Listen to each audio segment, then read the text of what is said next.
can't beat us, join us, please bring your coinage. We sink 3-pointers, money shots, all net, all vets. Bums we not, jet skiing in them sunny spots. With women edible like gummy drops. Dummy stop, dummy stop. No weapon form can intercept a storm. Once my intellect is on, I'm projecting on magnetic fields and interact with blacks with athletic bills. I'm all about growth and development like residents of Ebbets Fields. Not to choose between woo and chew. We wanna line them colors up like a Rubik's Cube and fade to black, yeah, the truest hue. When you say the black man is God, who you alluded to? The usual Clarence 13X, a worthy guess. The words expressed come from the word in flesh. Elijah M, the NOI versus Leviathan. Messiah sent from the heavenly branches. 7 P's from since G-Dub cut down the cherry tree. In the wilderness of North Mex, and we flossing death and forced aggression, or forced perception, forced protection, or forced confessions. It's all a lesson. The sorcerers from Corsica, killer tonics, sticks and drums like the Philharmonic Orchestra. You niggas still playing harmonicas from officers, fabric softener. Jive turkeys popping 5 perkies, playing with keys, the Scotch Storch type. For that soft white, we could've caught life, just being forthright. First class on my 4th flight, popping out like Fortnite. Every night we lit like Porsche lights. The meek shall inherit the earth, oh yeah, the scorched type. And these niggas, they some hoes in these streets. Me, I'm 10 toes in these streets. They lost their souls, niggas got holes in their feet. Shit, I'm just worried about the craft and how to perfect it. Not worried about the craft, yeah, that's out of perspectives. Focus on the chip like I'm Robert Kraft, and then how to protect it. It's the waves of the oceans. Get to the money, nigga, save your emotion. Descended of the slaves in the graves in the oceans. Mastermind that the waves is in motions. These niggas, they addicted to the folly, addicted to that molly. Making me a movie, them sticks made of holly. I'm Dr. Manhattan, sitting on top of Manhattan. When I get all 5 rings, snap my fingers and pop up on satin. Dressed in all black, yeah, drop top the Phantom.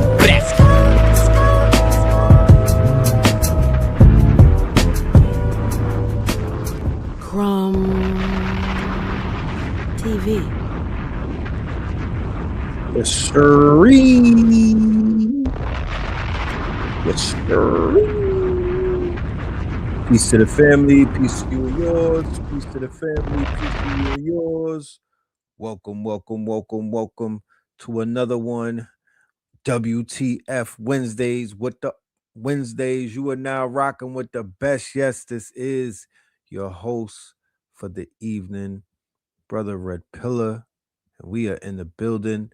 That song that you just heard right there, that, ladies and gentlemen, is Theta Waves featuring the twin pillars, Red Pillar, Blue Pillar, in case you're just hearing it for the first time. And that is on an unreleased project that will be dropping very soon. Just stay tuned. We just getting y'all familiar with the sounds and whatnot, reintroducing you. Sometimes they forget, well, you know what I mean? Sometimes it's a forgotten thing, you know what I'm talking about? So yeah, shout out to everybody in the building, pulling up. How we sounding on the sound? Indeed, how are we sounding on the sound, ladies and gentlemen? How are we sounding on the sound? Let me know, let me know. Let me go and get this flyer up.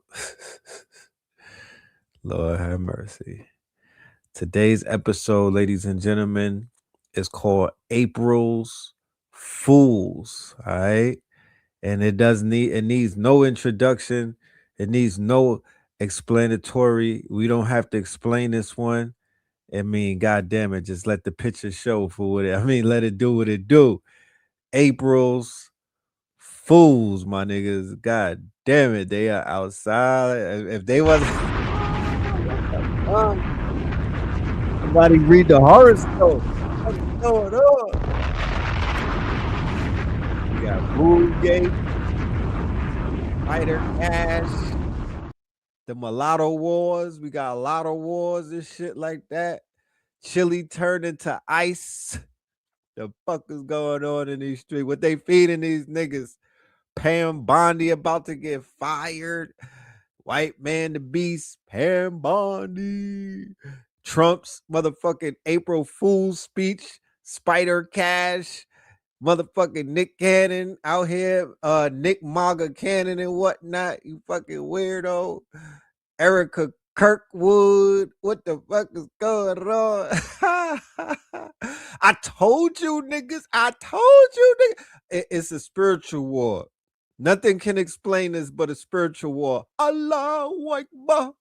It's a spiritual war, man. I'm telling you, these niggas is in the masjid cooking, man. What the fuck? Pink moon, first of the month. It's the first of the month. Wake up, wake up, wake. It's the first of the month. Get up, get up, get up. Full moon in Libra, child. Woo! Lord have mercy. That moon is mooning. God damn it. I was just driving. I was looking at that moon. I was like, oh, Lord, we got to put in some work. This bitch is fuller than a mug. It's pregnant. You know what I'm talking about? It's waiting on us. You know what I'm saying? Let's go ahead and do the, and it's Passover. Let them pass over. Clutch your pearls, my nigga. It's a ritual. You know what I'm talking about? It's a ritual. Let's go and do the roll call so we could log in everybody that's outside and get right to it. You know what I mean?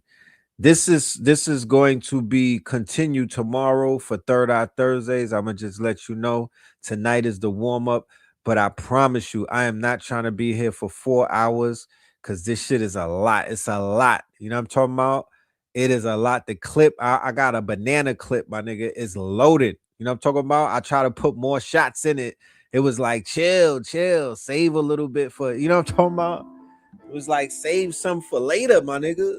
So we're going to clip the blunt, you know what I mean? And smoke the rest of it later on when the sun rises, you know what I'm saying? But for right now, we're gonna get a little bit of, we're gonna get out as much as we can. I'm aiming at a little 2 hours, something. You know, I want y'all to start doing this. Y'all don't leave no comments no more. I don't know if you niggas is lazy or if your thumbs be hurting after those 3-hour shows. But if I'm giving you 3 hours and you can't comment and you don't got nothing to say, then I'm gonna just start cutting these shits to 30 minutes. You know what I'm talking about? Because I'm like, God damn it, I ain't getting no feedback. At least give me some feedback. I ain't asking for much. Hit the like button, hit the share button, and definitely hit the subscribe button. We moving good with the subscriptions. I do think that I'm getting shadow banned. I do know the 363 Empire, Father Rich, his channel is behind a lot of shadows. I don't know what it is, but I was on YouTube trying to look for the video that I did. I was searching for that channel for about 40 minutes. They was throwing everything at me but 363 Empire. And in Devin, it never used to be like that. His channel would be one of the first channels in my feed and whatnot. So I don't know how my shit is coming through, but I need y'all to definitely subscribe. I want to run those numbers all the way up. They doing good, but they need to be better. You know what I'm talking about? They need to be better. Run that shit up, run the subscriptions up, and make sure you hit them likes. You'll play your part, and I'm gonna play mine. This shit is a two-way street on YouTube. You know what I'm talking about? This is a two-way street on YouTube. You know what I mean? This is not a passive type of thing. This is a two-way street. So we gotta play our part. You know what I mean? South side of Houston, what's popping? Dallas, Texas, what you talking about? Yeah, we on a late night. LA is up in this biatch. Yeah. Yeah. Charleston, South Carolina, Brooklyn up in here, Hawaii. Did the floods go away? Hawaii, y'all all right? Y'all good? Modesto, you know what I'm talking about? Y'all need to pack Oprah up. She be bringing a lot of bad luck to your land. Before she moved, y'all niggas was chilling. DMV in the house. Phoenix was goody. Chicago, we got San Jose, Hampton. Be more, Orange, New Jersey, Greenville, East Oakland, Cleveland, Seattle, and whatnot. You know what I'm talking about? Frederick, Maryland. We got the NOLA in the building, Vegas in the building, Detroit, what up, though? Detroit again, what up, though? Detroit, what up, though? 313 and a 510. Yes, I'm definitely shadow banned. They shadow banning the God. Yeah, they got me tucked away. You know what I'm talking about? Like a side bitch. They got me tucked away like 21 Savage has Lotto. You know what I mean? They be putting me up. They don't want nobody to see me. I'm like, I get it, but come on, liar, put me out there. Yeah, take me through that. Let me eat. You know what I'm talking about? He's like, nah, I'm putting you up. You know what I'm talking about? I'm putting you in a penthouse. Port St. Lucie. They hiding me. They hiding this excellence for the rest of black people. They don't want us to get this. Cleveland, Ohio. Shout out to Cleveland. Indianapolis, Canada. Hawaii in the building. I guess because we saying juice box freely. We throwing around the word that rhymes with lion. You know what I'm talking about? Ah, man. The price we pay to get the fucking truth out. You know what I mean? But it don't matter. It don't matter. It's quality of membership over quantity all day. The fam that's in this bitch, y'all keep it lit. I don't care if it was 3 of y'all. You feel me? Y'all make me feel accomplished. I know that I'm reaching somebody. I know this information is knocking somebody. Comment, scroll, and get your scroll. Yay area. We got Vegas, Indiana, Compton in the building. In a few minutes, my little man turns 6 years old. I need y'all to put some emojis in the chat. Young Omari is gonna be 6 on the 2nd. My young Aries, who's super turned up. Kansas City, Buffalo. I can remember the day. I was in Connecticut. It was during the beginning of the lockdown. You feel me? It was pressure because they wasn't letting they was trying to ban the fathers from the delivery room and all of this crazy shit. I was like, nigga, what? We had the whole floor on lock. You know what I'm talking about? They left us alone for 3 days to quarantine in the hospital. We didn't have nothing. They just was like, yeah, you're gonna have to stay in this room and whatnot. But it was a beautiful day. I must admit, it was cool.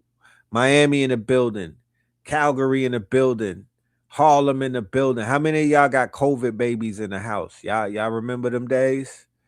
Remember them days? The COVID baby days?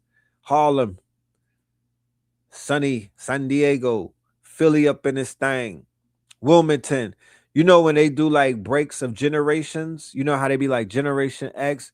Well, they gotta give the new that whatever they calling these kids, it starts at C19. If you was born a day before they shut the world down, you're not part of that generation. The children that was born seen around that window, they different. They're a new generation. Dead ass. I'll be watching them in the playground move around. They not like the 8-year-olds and the 7-year. They're different. I promise you. I don't know why they so different, but they just different. They moving different. They came here with other plans. You know what I'm saying? They have ulterior motives. You know what I mean? I don't know what it is, but they move different. Somebody got to give them their own name. Shout out to all of them. I didn't do this to y'all. I'm supporting y'all. I'm supporting y'all cause. Let's work together.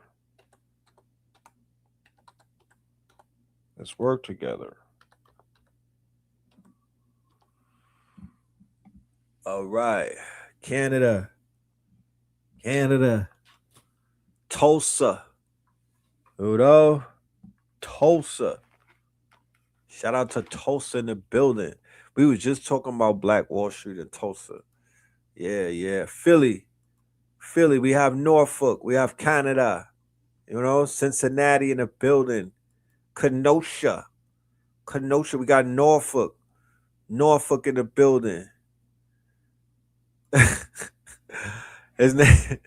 His name is Spider. His name is I think it's Spider Cash. That's his new name. That's his gooner name. They found Cash Patel's his Pornhub accounts. He has a bunch of accounts. He's a serial he has a problem, but his name is Spider Cash.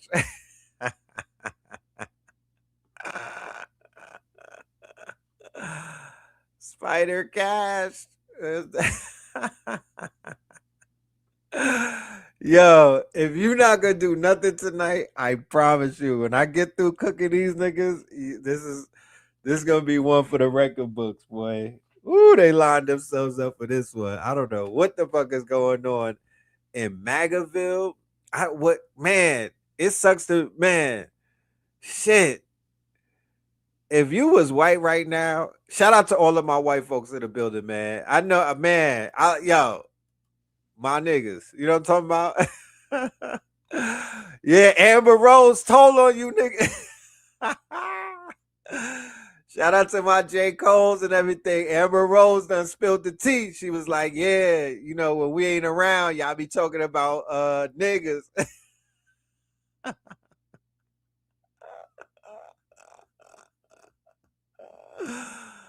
Man, if I was pale face right now, I don't know, man. Y'all got it.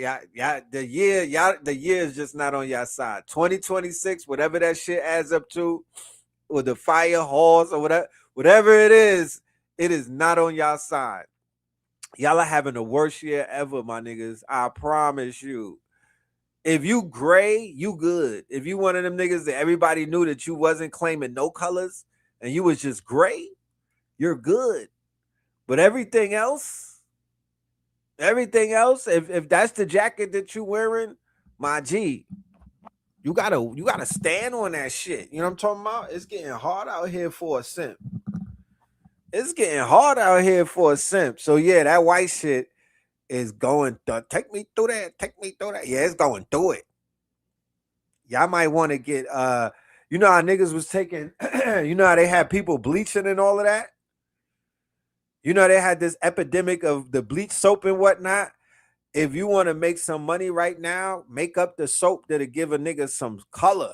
Cause yeah, they gonna want to put some color on and pass for Negro, pass for biracial, pass for lotto in a minute. You know what I'm talking about? That blonde hair, blue eye shit, that's not gonna carry you into the future. I promise you. That's not gonna carry you into the future. It's getting hard out here for a simp, my nigga. People around the world catching on. You know what I'm talking about? Even white people is fed up with white people. That's how you know it's bad. And they're not even really putting on the front. I know when they fronting, they're not putting on the front. They're not. Whoever create the tannin soap, you a legend. That's an easy bag. You know what I mean? You need to get on Claude tonight. Don't go talk to no bros. Go and talk to Claude, nigga. Go and talk to Claude Anthropic. Yeah, I'm having white fatigue too. Who, by the show of hands, who has white fatigue? They try to talk about nigga fatigue. No, nigga. I'm having white fatigue. And not white, nigga. White, like the Whigamores. I'm tired. Y'all, the white folks got me tired. Y'all up to every day is something with y'all. God damn it. Can you chill? Can you give us a break, my niggas? God damn it. Y'all don't got nothing better to do but to stress us the fuck out globally. You know what I'm talking about? Got niggas waking up early, checking the stock market, man. White folks, get your shit together, man. The fuck? The meltdown is, the mayonnaise is melting. You know what I'm saying? The mayonnaise has melted. Y'all, I don't know if y'all gonna get it back together. This might be your Achilles heel, my nigga. And then yeah, I think it was the sun flares. If you want to ask, I think it was the sun flares. Cooked them. They didn't even see it coming. Cooked them niggas like fried like fricassee. You know what I'm talking about? The only thing they can do is release the alien files. It's over. It's over. The credibility is gone. I couldn't even fit for April Fool's flyer, my nigga. I could not even fit the rest of them, bro. This flyer has 2 parts to it, my nigga. The flyer has a sequel. Dead ass. The flyer has a sequel. It's too many of them. I promise you. These are just the front page. And shout out to Chilli. The fuck? Oh man, Chilli. Oh man, you got Lisa left out looking down on your ass, shaking her motherfucking head. What the fuck? Yeah, we got something for that ass, Chilli. Yeah. We gonna cook because you specifically. I was waiting for this time. You know how I feel about the swirlers. You know I have a special place in my heart for the Swirlingtons. Swirlington Coat Factory. You know what I'm talking about? She was mad adamant about being with a mid Snow King. It was a mid Snow King too.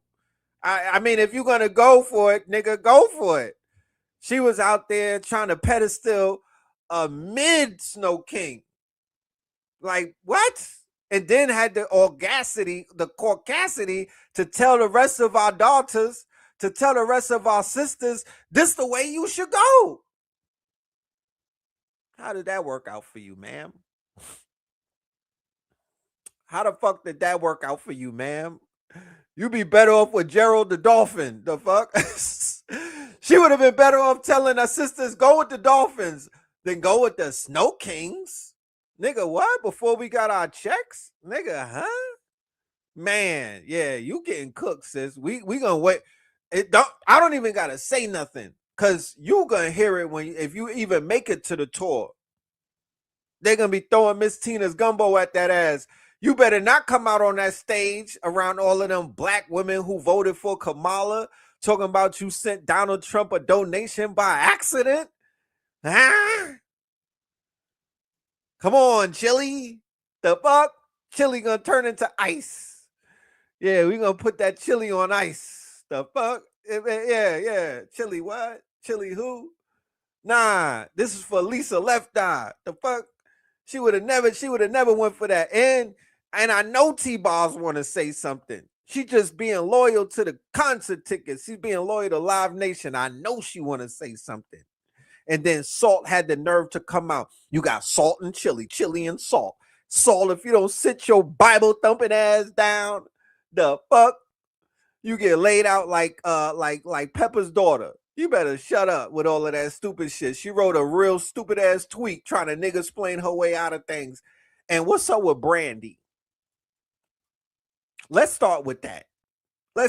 No, not really Brandy. What's up with that nigga from Boys to Men? See, at a point in time, you guys were like the biggest group, you know, that was out. And you had a celebrity relationship. Were you the only one that was ever involved with a celebrity? Who was he dating? Wanye was banging Brandy. He left a lonely, brokenhearted. One thing I can respect about Angela Yee, I'm not the biggest fan, but the way that she used to be messy, you know what I mean? She'll slide that messy shit in with an unsuspecting question and whatnot. So this nigga right here from Boys to Men, grown ass man, man in the face ass nigga, always was grown in the face ass nigga, never looked like a boy, always was a man. Had the nerve to talk about he was dating Brandy at 15. Nigga, what? Another R. Kelly over here? Fire bun, bro. What the fuck? Nigga was dating Brandy at 15. She wasn't that hot, nigga. What was going on? And then he said, then to make matters worse, he was like, yeah, I was piping her in the states where it was legal at. Nigga. Bruh. No, I didn't actually leave a. He was teaching Ray J how to do videos. You told Ray J how to do the shit. That's why they called you Squirt. That's what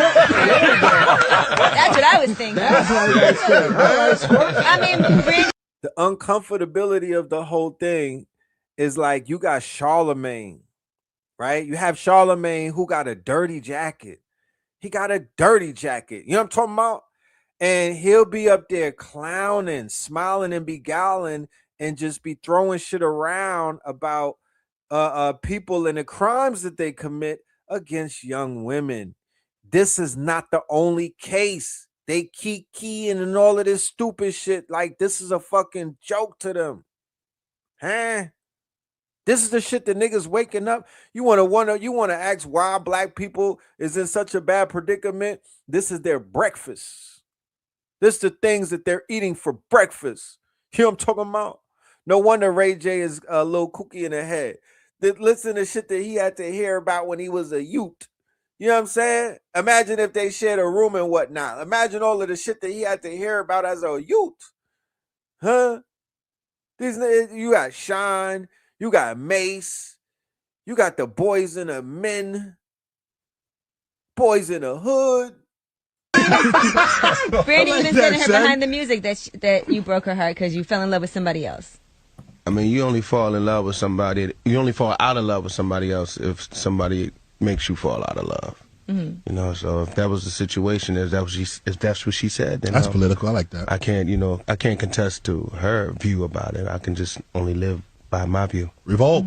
Revolt. They were saying she was really young when y'all dated. Yeah, she was. Not that young. Not Nigga blew him up. Yeah, she was. Yeah.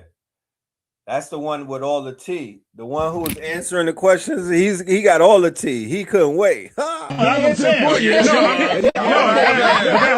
know that's why.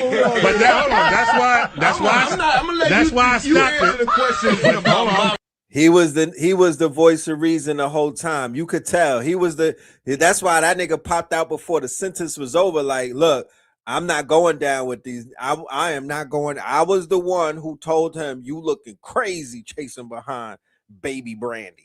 Hold on, but that's why I stopped it and said that she wasn't that young, because I don't want y'all to think Boys to Men was no. I was young too. She said she was 15 and she had to keep it a secret because she was so young. See, we did the thing. We did the thing when she was like 16, 17, around that time. You know, so you were still a boy too. You I wasn't old. I wasn't like like 38 years old, nothing like that. I was old enough to. She was old enough to get it. Okay.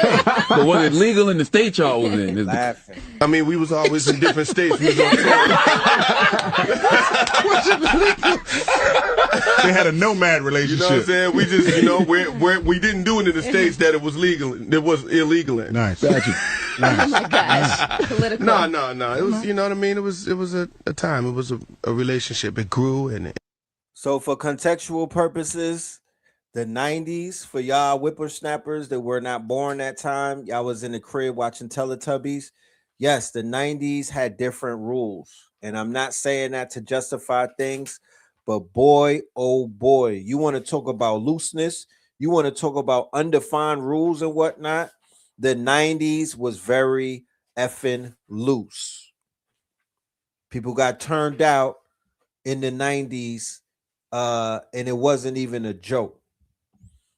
You want to talk about the young girls from my school that had all of the 25-year-old drug dealers pulling up with the tinted windows? Huh? You want to talk about all of them old Jamaican niggas that was taking our girls from us in the schools and whatnot? The 90s was different. That's that crack era. The drug dealers was cutting down everything. They were not. Remember, the drug dealers was sleeping with the daughter and the mother. They were bringing all of that weird Greek shit to they were the ones with the weird proclivities, mad predators. You told that it was Predator Island in the 90s, right? The politically correct environment that we find ourselves in right now didn't necessarily exist like that back then. I'm just keeping it 1,000. It was undefined lines that people had. Just keeping it 1,000. It was very undefined. And all of us were coming into our sexuality in the 90s and whatnot. That was almost like, when you really think about it, it was almost like a repeat of what the 60s was with this liberation thing. Right? With this whole it was a sexual revolution and whatnot. It was somewhat of a sexual revolution, because think about it. That was the explosion of teen mothers and whatnot. Remember that? We was going to school with shorties that was getting knocked up and whatnot, and everybody was looking at them crazy like, damn, how did you get pregnant? So just in my generation, I saw and I witnessed and I bore witness to the proclivities of women and men begin to, quote unquote, explode. Because prior to that, you could not necessarily find a girl that was willing to get freaky with you just off the rip like that. It was a lot of paperwork. Dead ass. It was a lot of paperwork to get the freak out. You know what I'm talking about? To get her to do the whole enchilada. Yeah, it was a lot of paperwork. You had to put in a lot of hours of talk. You know what I mean? I had to come. There's probably some dowry involved. You had to bring a few goats to her pops or something before you was gonna Becky, shit like that. L. Beckington, yeah, you wasn't just getting Becky off the rip like that. You know what I mean? It was a lot of things that weren't happening. Who changed that or what changed that? Little Kim, and she had a little bit of assistance from Foxy Brown. You know what I mean? Millie Jackson was warming shit up. Adina Howard came through. Millie Jackson walked so Adina Howard could run. Adina Howard ran so Little Kim could fly, my niggas. Yeah, that part. You know what I mean? Then you had like Baby Got Back, BWA, Bitches with Attitudes, and 357 and little things like that. But definitely, hands down, anybody who was coming up in that era, you know what Little Kim did and brought the freak out of all of these girls. And it's been just coming out of them ever since. You know what I'm saying? It was, oh yeah, Trina as well. Trina took the West, she took the South. She warmed up the South. Kaya came through with My Neck and My Back. But Trina with Yo No Nan and all of that with that Trick Daddy shit, and she said that she was slinging that box like seafood plates. Yeah, they was like, yeah, I want to follow that. 2 Live Crew, right? With Freaky Red. He had the true this nigga's running for office. I'm gonna pull that up in a minute too. I should have put him on a flyer. But 2 Live Crew had a whole group of girls, and the head girl was named Freaky Red. And she was up there doing all type of shit on the stage with bottles and wax and shit like that. Like, and this was on DVD, VHS. It was going around the world, you know. Adina Howard was the No, are you serious? He left Adina Howard for Brandy, and then think about it. He was with Adina Howard getting turned out. Imagine what he went and did with Brandy. Adina Howard, I mean, that could have been her act. She could have been like a church girl behind it all, but she was letting that shit fly. She was letting her freak flag fly. So if that's who turned him out, and then he went and did that, you see how vampires, but you see how that thing works, right? Gloria Velez. Yeah, I had a thing for Gloria Velez, man. I met Gloria Velez. We was in Miami with Gloria Velez. My nigga Red Cafe and a few of my other peoples, they were very familiar with Gloria Velez. Yeah, she was a force to be reckoned with. And just leave it at that. You know what I'm talking about?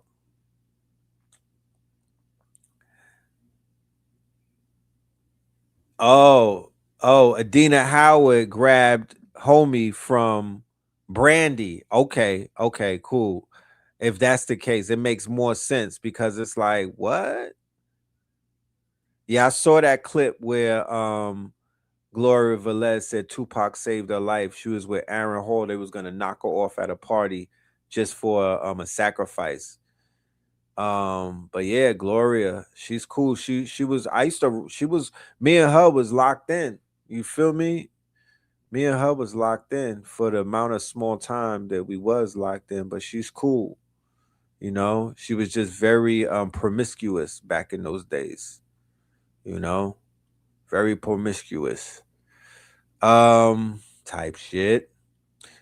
Yeah, man. So the boys in the hood shit, that the boys to men. Interesting. They said he might catch a charge and shit. He might catch a charge because Brandy was like, she was like, I was confused. I was so young and da da da da. And before I throw Brandy under the bus, you know, I don't know. I don't know the whole story, but it's like if you was 15, you definitely was getting preyed on. The fuck? You was definitely getting preyed on. Like, that's crazy. But anyway, we'll continue.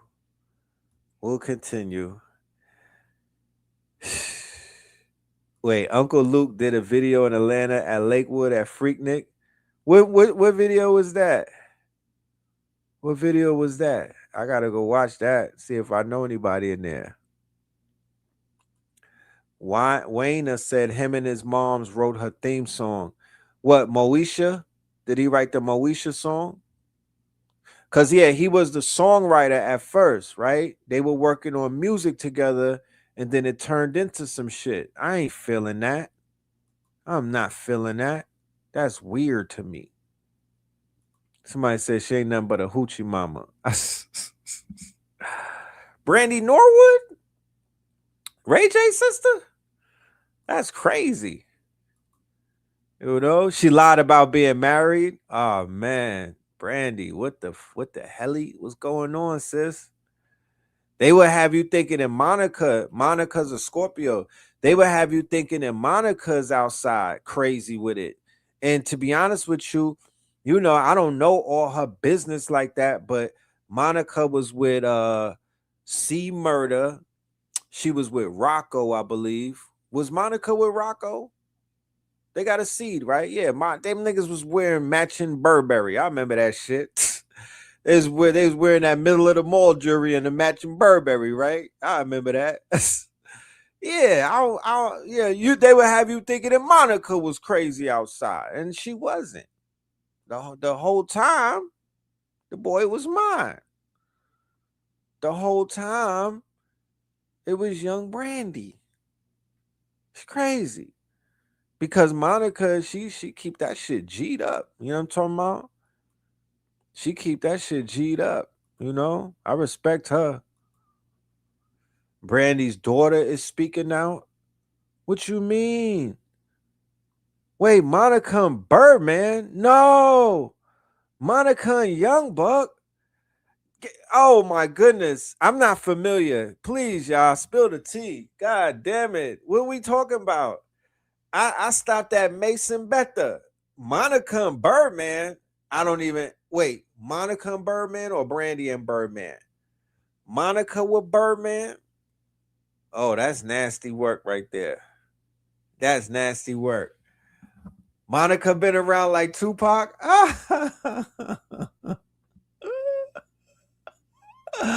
Monica with Young Buck. Don't he like boys? God damn it. Well, she keep her she a hitman.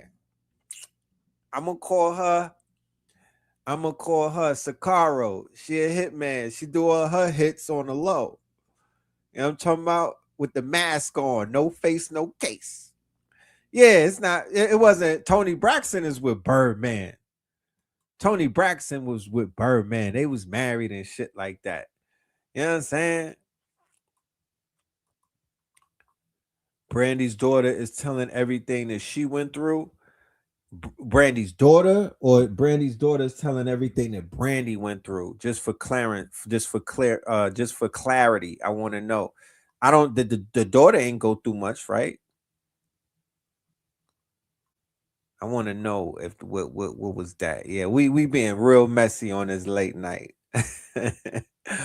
Oh yeah, but Brandy was with Fredo Starr, right? Brandy was with the nigga from Onyx, Fredo Starr. Monica was with the Thugs. Yeah. Monica was with the Thugs, you know? Was she with Trouble? Trouble. Rest in peace. Or that was just like sister. That was just like, you know, with a Scorpio, nobody's her sister. She can't be sisters. I'm just keeping it buck. That sister should be a front. But I'm not judging. I'm just smudging. I ain't judging though. You know what I'm talking about? Shout out to her. Monica was with Rocco. Then she got with Young Buck. Oh Lord. Flag on a play. Flag on a play. I don't recall seeing no pictures with them. That's crazy. When I think about Monica, I think about C Murder. That's you know what I mean? That's who, yeah. I just think about C Murder. You feel me? That's who she was locked in with. Everybody else is just the help. You know, feel me? Everybody else is just a help. So Brandy's daughter's telling everything that she went through in her own life. Oh man, I gotta check that out. Oh man, because I know that she got the seed from who's Brandy's baby daddy? Monica was with Lazy Bone. I should have shut my mouth. Monica and Usher, what the fuck? I done opened up a can of goddamn dottery. Y'all out here giving out her whole body count. What the fuck? Shit. Brandy is from Carver Ranches in Miramar, Florida. I did not know that. I did not know that. Brandy went to the prom with young Kobe. Yeah, I remember that. Wait a minute. Oh my goodness. Dark Child. I remember. Oh my. The producer. Dark Child is Brandy's BD. So, and here I go being wild nosy. Can anybody double check Rodney Jerkins? She was twerking for Jerkins. Could somebody check if she got intimately involved with the Boys to Men guy in the studio? Was that like her writer? Was this some type of you know how you could fall in love in the studio? Making love in the studio, in the studio, in the studio, yo. Wait, Robert Smith, the billionaire? What the Ray Robert Smith, the billionaire? The nigga that be at EYL? Huh? Robert Smith or Robert Horry? I'm too old for this shit. I don't.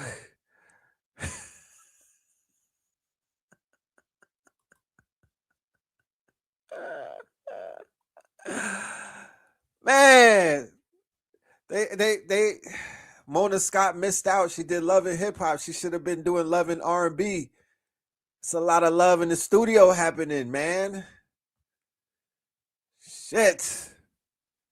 It's a lot of belly smacking after the studio, I'm saying. Y'all left a lot of money on the table. Somebody call that nigga, the skinny nigga from Zeus.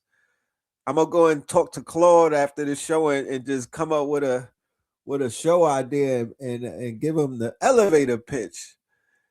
Because God damn it, Chilli on the other hand with Dallas Austin, pause. That's her BD. You could tell a lot from the BD, you know. So here goes another producer. Here goes another producer turned into baby daddy or husband or the help. It's a lot of love in the studios. No wonder niggas be like, yo, put the Ring camera, put a you know how the police got the dash cam and the body cam. You gotta send your girl to the studio with the body cam on. Like, here, work that right there. All right, wear that. Yeah, go. Yeah, keep that on. If that goes off, then you can't come home. I'm gonna change the locks type shit. You know what I mean? You know what I mean? Keep the body cam on because you in the studio with these thirsty niggas. You know what I'm talking about? I need insurance. I need insurance. Yeah, Dallas was cool back in the days. He was doing his thing. I remember Dallas Austin. He had a crib that was like a spaceship. He's real sassy though, you know, respectfully. He's from Atlanta, right? Yeah, it was giving sass. It was giving zest fest. But let us move on. Let us move on. And then Chilli was with Usher. After he came back from Diddy's house, right? Chilli was with Usher and she was older than him. Am I getting it correct? There's a lot going on, man. I thought I knew my shit, but god damn it. It's a lot of things. It's, you know what I mean? It's a lot of cross signals. A lot of the hell is going on. So yeah, J. Cole is getting cooked. J. Cole is getting cooked. We gotta get to J. Cole in a minute. But check this shit out before we get to J. Cole. Check this shit out with your man Will Smith. Why is he just talking about this? Well, now we talking about 90s and all of that. Why is he just coming out to say this? Check this weird shit out. And I talked to Prince 8 hours before he died. I talked to Prince and he called and he was pitching. He was saying that me, him, and Jay-Z should start an entertainment company. Huh? And he said he had talked to Jay and he wanted to do it. Prince with Jay-Z in a distribution type of company, the same thing. They got Suge Knight, the Gotti nigga, Irv Gotti and them locked up, and you never said nothing, and you never talked about the you just talking about it on the couch. You could have said it at the red table. Yeah, I think he's lying. I need to see that in paper. I need to read the text messages on some Charlie Kirk shit. I don't even think that y'all niggas was talking like that. And then you threw Jay-Z's name in there. So theoretically speaking, Jay-Z could shoot a tweet out and be like, Cap. You know what I mean? He just got to put one emoji on it, and that takes away his credibility. But it's like, you made a phone call. One of y'all niggas either made a phone call or your phone was tapped. This is how that works. Somebody double-crossed Prince because Prince died and they didn't. Prince died and they didn't. So somebody crossed Prince. Was it Jay-Z or was it Will Smith? He's running his mouth. He's talking when he shouldn't have said though. He should never have said the shit that he just said, because now he done opened up a can of worms. To Prince 8 hours before he died. Why are you smiling saying that, weirdo? I talked to Prince and he called and he was pitching. He was saying that me, him, and Jay-Z should start an entertainment company. And he said he had talked to Jay and he wanted to do it. And we talked that night, and in the morning, he was gone. I don't know what that says about me. Well, I don't think it. You have enough experiences in life. Look, things happen. Life is pricey. You have enough. Oh no! I'm like, nobody don't go. See, that's why I said before that it's been dead. But the podcast world, they need to just take I'm ready to sign a petition and let ICE come and take these niggas' podcast setups and microphones, because the podcasters, they don't have no pushback.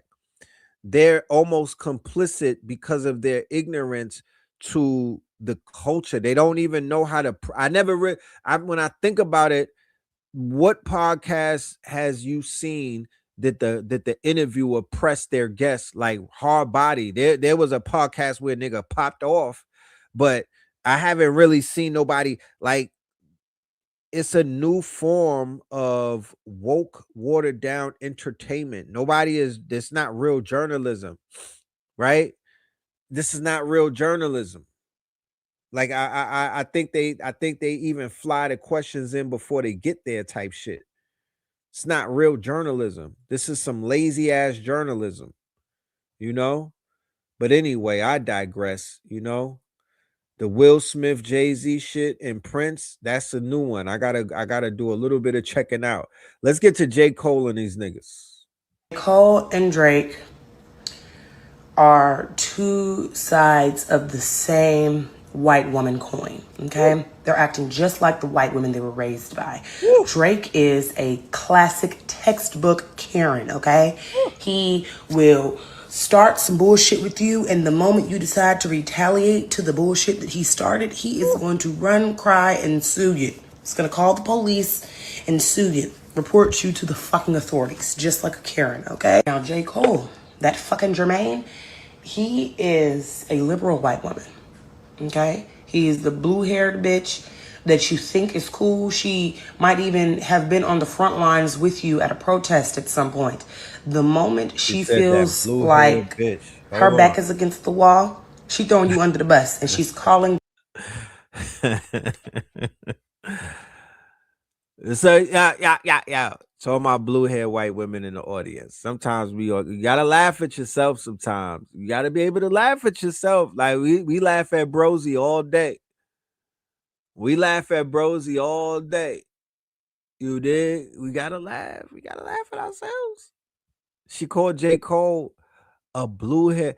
I love the comparison though. When you think about it, these are these are some of the examples. Damn, everybody from the Carolinas in the comment section is like, wait a minute, not J. Cole. What did Cole do? Dreamsville, nigga, Dreamsville. What West Side?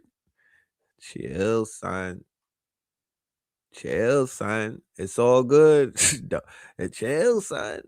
You know what I mean? Cole is running around just playing himself every fucking interview. This nigga is lame, bro. It's hard for me to even admit it, but I'm watching these interviews. So boom, so boom, so boom, so boom. He trying too hard. It's like Lotto with the black scent, yo. Some shit that I can't unsee, bro. Some shit that I can't unsee. And the music don't even hit the same. He's on a nigga splaining campaign and whatnot, trying to, and none of that shit is landing, bro. None of the shit that he's saying is hitting my heart. I don't feel none of it. I don't feel none of it. My main thing is you should have stayed home, nigga. The same thing with Jay-Z. If you was gonna come out and do an interview, you sound like La Russell. We all heaven sent. Hitler was heaven sent. Epstein was heaven sent. Like that it's that Kaepernick woke shit. It's that La Russell woke shit. You know what I'm talking about? It's that Deontay Cole grits and egg woke shit. I don't like it. It's that Nick Cannon turban woke shit, bro. Nah. That shit is it don't hit for me no more. It just don't hit, bro. I need my coffee uncut. It just don't hit. J. Cole, he's too safe for me. The nigga's playing it. He's too safe, bro. I don't like the safety, nigga. You wearing seatbelts to go to the fucking gas station. It's too safe. It's just too safe. It's Mr. Throw a rock and hide your hand. The police on you, just like the white women she tries to condemn. That's why, like, Jermaine, he actually makes me a little bit angrier. You know, because he want everybody to think that he down and he for the people and all that other shit. You is a white girl. I don't fucking like that. And as a slight hip-hop head, somebody who truly appreciates the art of rap, I will not let y'all get in this bitch and let these two Karens fuck up the narrative and switch up what hip-hop is about. Rap is gritty. Rap is about who's the best, who can spit the best, who can do it. Yeah, that's what it's about. It's not no fluff-a-duff shit. Everybody coming to save motherfucking Aubrey Graham in their interviews now. That shit that Jay-Z said about Aubrey was egregious. That shit that J. Cole is talking about Drake is egregious. The way that these young bloggers and these streamers are trying to change the narrative about what the fuck happened to what happened to Drake in that battle is egregious. Academics is egregious. All of the stands out there trying to nigga-splain and change the history as to what the fuck happened and why it happened, it is egregious. It's the worst type of journalism ever and whatnot. Y'all should be ashamed of yourselves. Y'all should be ashamed. Nobody is keeping it real. Nobody is keeping it real, bro. Nobody is keeping it authentic about why that shit happened and why it needed to happen. Niggas is still niggas-splaining. All of these people are on the wrong side of history. Facts. The shit that Kendrick did, I don't give a fuck if they both signed to the label. That shit needed to happen. And as a result of him being beheaded, this poison-ass culture, this corny-ass culture, this weirdo-ass culture, that shit fell. Okay? And it's still falling, and niggas can't do nothing about it. Y'all gotta go back to the drawing board and put together some harder shit. Okay? Y'all got a fatwa on your weak-ass culture, and it's dead. And I'm talking about watch the party die, and all niggas is doing is still crying and whatnot because their little golden boy got his shit knocked off. What the fuck? And y'all still haven't found a new motherfucking hero. Y'all still had not found, with all of the time that you had and all of the budgets, y'all have not found anything to even remotely replace the fucking fuckery that got taken out of the game. because nobody wants to keep it real. Nobody wants to keep cutting heads off and keep pushing these niggas off the cliff and whatnot. They want to play nice now. And everybody has an opinion now. And everybody has a thought piece. But when you listen to the thought piece, these niggas don't even think right. You know? If I was Jid, I wouldn't be on the album either. I wouldn't be in the album either. Shit is mid. And J. Cole said he don't even really think he the GOAT for real. He just be saying that because that's a part of his persona. This nigga got on Carmelo Anthony's podcast and he said that J. Cole is a persona. Jermaine does not wake up feeling like he's the best. He's just saying that in the booth. I'm like, fam, why? Why are you even outside, bro? What the fuck? You could have stayed home for all of this. Ain't nobody trying to hear that. Nigga, we need confidence. The fuck? They out here, it's they firing niggas from DEI and what? Nigga, we need confidence. The president is a retard, and you're getting up here saying that you talk dog shit in them songs, J. Cole. You spent years grabbing your nuts about how much you will smoke a nigga and how great you are, only to come to find out that you and Spider Cash have the same delusions of grandeur, nigga. You're just acting. We don't need that in times of war, nigga. You're just acting. No, nigga. That's not black. That's not the black side. The nigga in you should have grabbed your nuts and got up there and said, I am the best. Who said I wasn't? You know what I'm talking about? That's mighty. That would be mighty melanated of you. That's not, nigga. Yo, what the hell? You got hit by one of them solar flares too, I'm convinced. Yeah, you having a meltdown, Karen. That's some Mayo shit. Kendrick would never. Yeah, nigga, even with the disrespect, even if I disagree with Mr. Bully and whatnot, Ye would never. He's gonna die on his sword. He would never. This is not the time to be all, nigga, you've been doing too much yoga. It's not the time. This is not the time for all of that. Nobody, that shit don't sell. Who you putting on for? Who you trying to, who you coddling, sir? Jermaine? It's not gonna sell. Then you walk down on Cameron acting like you was gonna bark on him, only to say, yeah, but boom, all right, so boom, all right, so boom. Any nigga that keeps saying boom, I don't trust him. You like Lotto, nigga. You got a black scent. All right, so boom is a black scent. All right, so boom is a black scent. That's not real. That's not real talk. Niggas don't say "I so boom" so much. These are the kind of half niggas that are in the hip hop space at this moment. I never said that word. I don't agree. I never said what she just said. She wildin'. This shit is pathetic. That is fucking sad. And those two guys are Karens. Thank you. Oh man, her follow-up video to this is crazy. Cause you know they came for her. Her follow-up video, you thought that was heavy. Her follow-up video, oh my goodness, she went crazy. But check this shit out. Check this.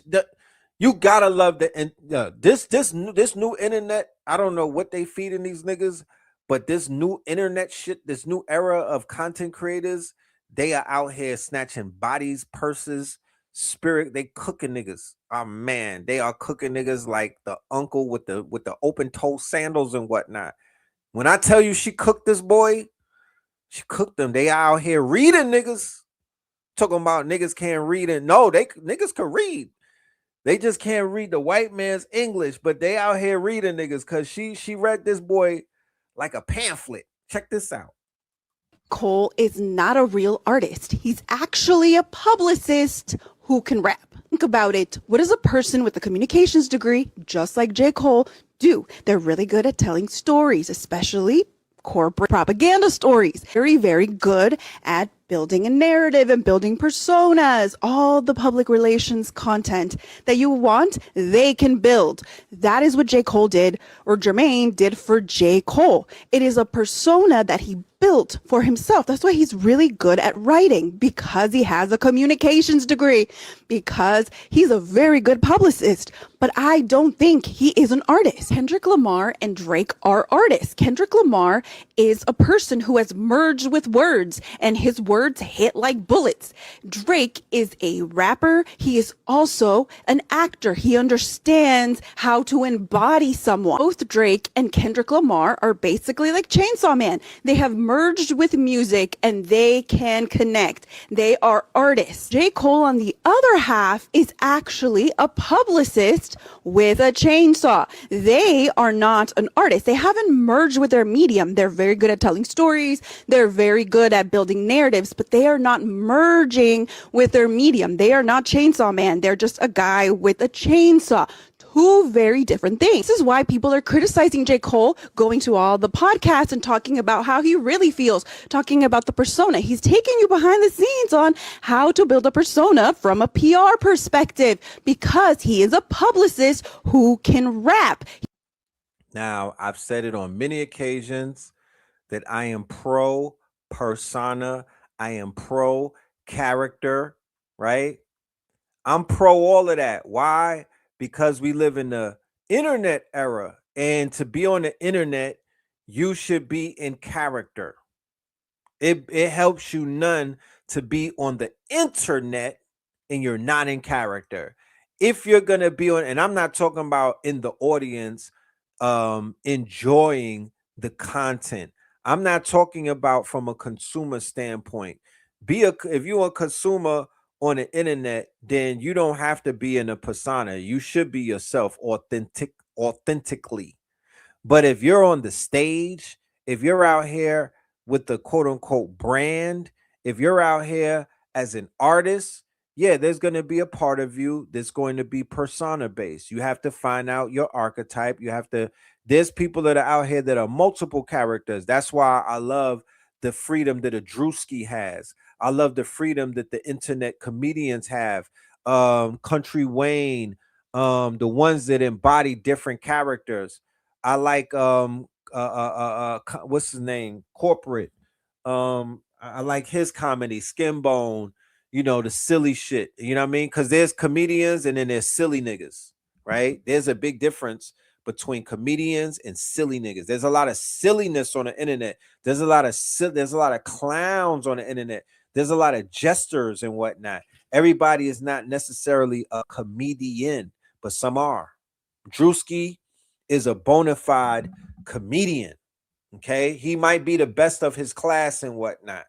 If y'all know somebody that's better than Drewski out of his class, then you drop their name and whatnot. But I'm giving him the crown at the top. He's definitely the best out of that class. Because there's some times where I don't even know if he's basically acting or not. I'm like, is this shit real? Like, is he really arguing with Birdman? Somebody said Jester Maxon. Yeah, these niggas is out here look Maxon. You know what I'm talking about? Yes, Corporate is mad funny. Do not sleep on Corporate. He's intelligent. He's funny. And he has my vote for one of the funniest up there. You know what I'm saying? I could definitely see Corporate and Drewski in a movie together. Okay? But Drewski different. He's definitely elite with that shit. Desi Banks is definitely one of them ones as well. Desi is one of them ones. But Desi is not, he don't have the range that Drewski has. Just in my humble opinion. But Desi is one of them ones. And then Country, I rate Desi over Country Wayne. Of course, DC Young Fly, he's kind of the one that started that type shit. And, he's going through some things, so I can understand why he's not in the front like that. Yeah, Lou Young is cool too. Anyway, let's get back to this J. Cole shit. Yeah, she cooking my nigga. He's a good storyteller. Especially in the blog era, he was very, very good at building narratives in the text-based blog era. This is J. Cole's strategy. He is on a publicity campaign, going on all the podcasts, just building up spikes. Eventually, he's going to leave. When he's done raiding our pockets, he's going to leave. How do I know this? Because I used to work in music, and I used to do PR and marketing, and I understand how to build a narrative. I am not a rapper, so I'm not going to tell you I could rap, but I am a very good storyteller. I can build personas and content, but I'm not a rapper. So that's why it's very easy to see J. Cole's PR persona that he has built, because it's not merged with an artistry. His artistry is PR. His artistry is not rapping. It's not being an artist. It's not being a bard with Drake and Kendrick Lamar are. They're bards for their community. J. Cole is just a publicist who can rap. How do you learn from this? If you're an artist, a creative, a brand, you have to back up your claims. You have to be able to live and embody what you say. Don't just talk through PR. You have to embody it every single day.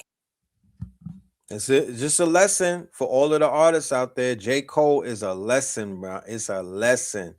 Yeah, I'm talking about learn from others, you know? Learn from others. But I could, when she said that, I couldn't unsee it. She sounds jealous. She just sounds like she's calling it for how she sees it, you know. It's up for interpretation. You know what I mean? Everybody's not gonna see it like that, of course. No, it's not meant for everyone to see it like that. But her points that was making was points taken. Okay, let's check this. Let's check this out. Check this out, right? Look, you want to talk about Drewski, and you want to talk about sore losers, and you want to talk about a mayonnaise meltdown, and you want to talk about MAGA meltdown, and you want to talk about people can't necessarily take their own medicine. These people are crazy, y'all. All of that blackface that they did on us, all of that disrespect that they be doing to our people on every single chance that they get, all of the shit coming out of Hollywood where they disrespect us. Nobody want to talk about that. Nobody want to answer for that. But the minute that America Kirk gets motherfucking clowned and whatnot, all of these fake cucks are coming to her defense, and y'all looking more crazier. Doing well, right? Okay. I think you should sue him, but you know. I told her, you ought to sue somebody. They're so jealous of Erica. I said, you ought to sue them. I can say it. You're not allowed to say this. You have to be. They're so jealous of Erica. They're so jealous of Erica Kirk. I mean, come on, guys. You don't see her. You know what I'm saying? She's the light of everyone's eyes over here in MAGAville. You know, the things that she goes and does at Mar-a-Lago. I mean, God damn it. Her and Nicki Minaj. And I said, sue their ass off. You talking about sue their ass off. You can't sue for comedy. This is Donald Trump. The person in one breath will say the craziest shit. Now he has the audacity to say that America Kirk should sue Drewski. Now, if I was homie, I would go. He's about to do the Jewish skit. I would go bonkers on all of them. Don't even slow down. Don't even slow down. Turn up the heat, because now that we know that the mayonnaise is melting and whatnot, that's how you kill a devil asses. That's how you kill these vampires, by laughing at them. You know what I mean? They are fragile, fragility on display. You know what I'm talking about? They don't want to be laughed at. They don't want to be the butt of jokes, but they want to sit around and be demonic all day and talk about all of the people that they kill and whatnot. Like this shit is entertainment.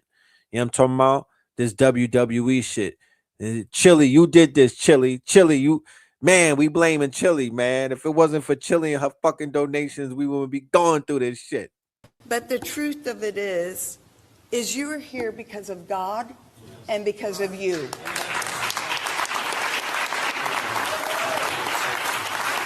You want to talk about April Fools?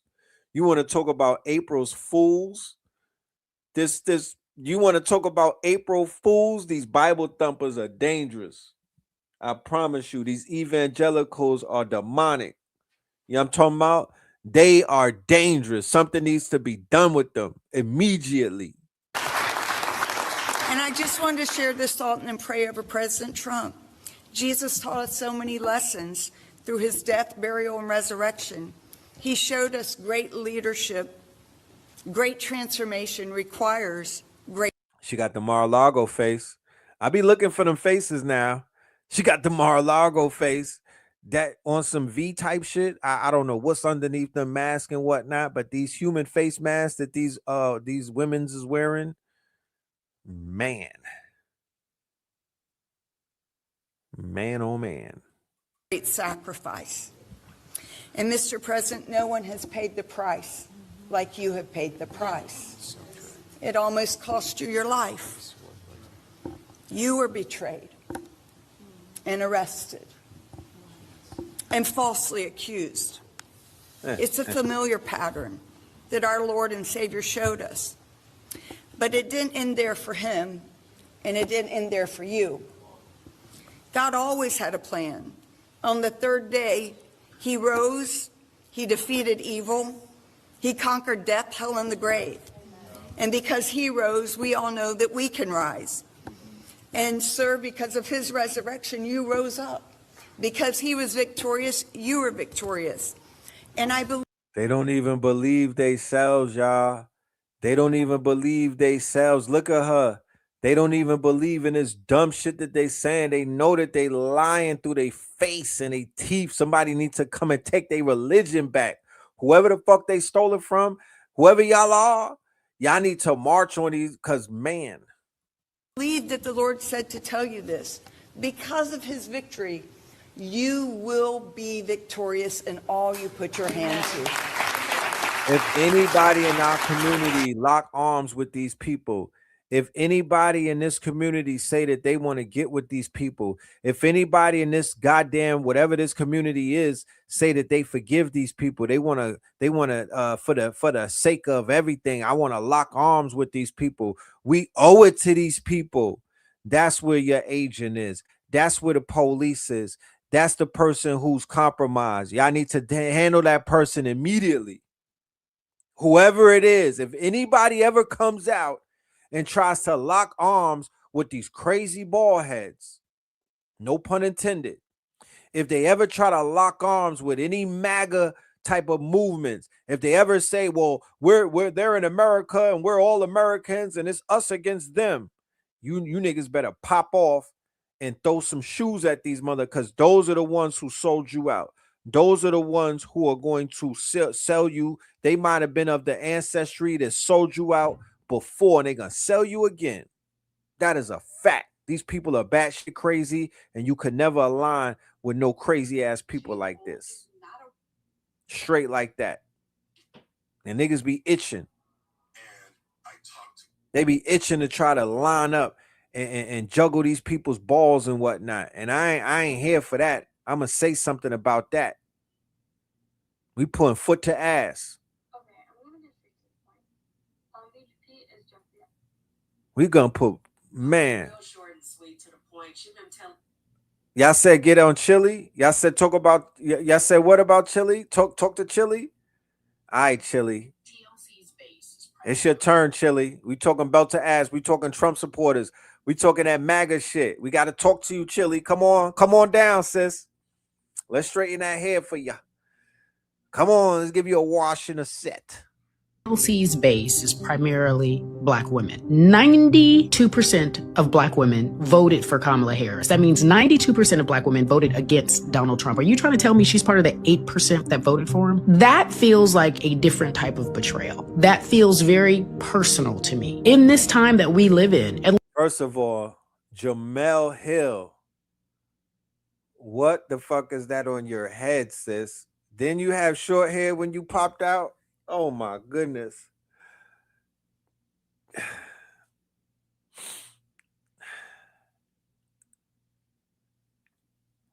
What time is it? Yeah, it's getting late. It's getting late. I know it's getting late when shit like this pop up on my timeline. You didn't even get lace. Like, God damn, I'm a man. I shouldn't be talking about no women's wig, but from what I know as a man, I don't know everything, but from what I do know as a man, that shit is supposed to be laid, and that's not. I could see where the braids. Sis, no. Who convinced you? Who had told you to go online like that?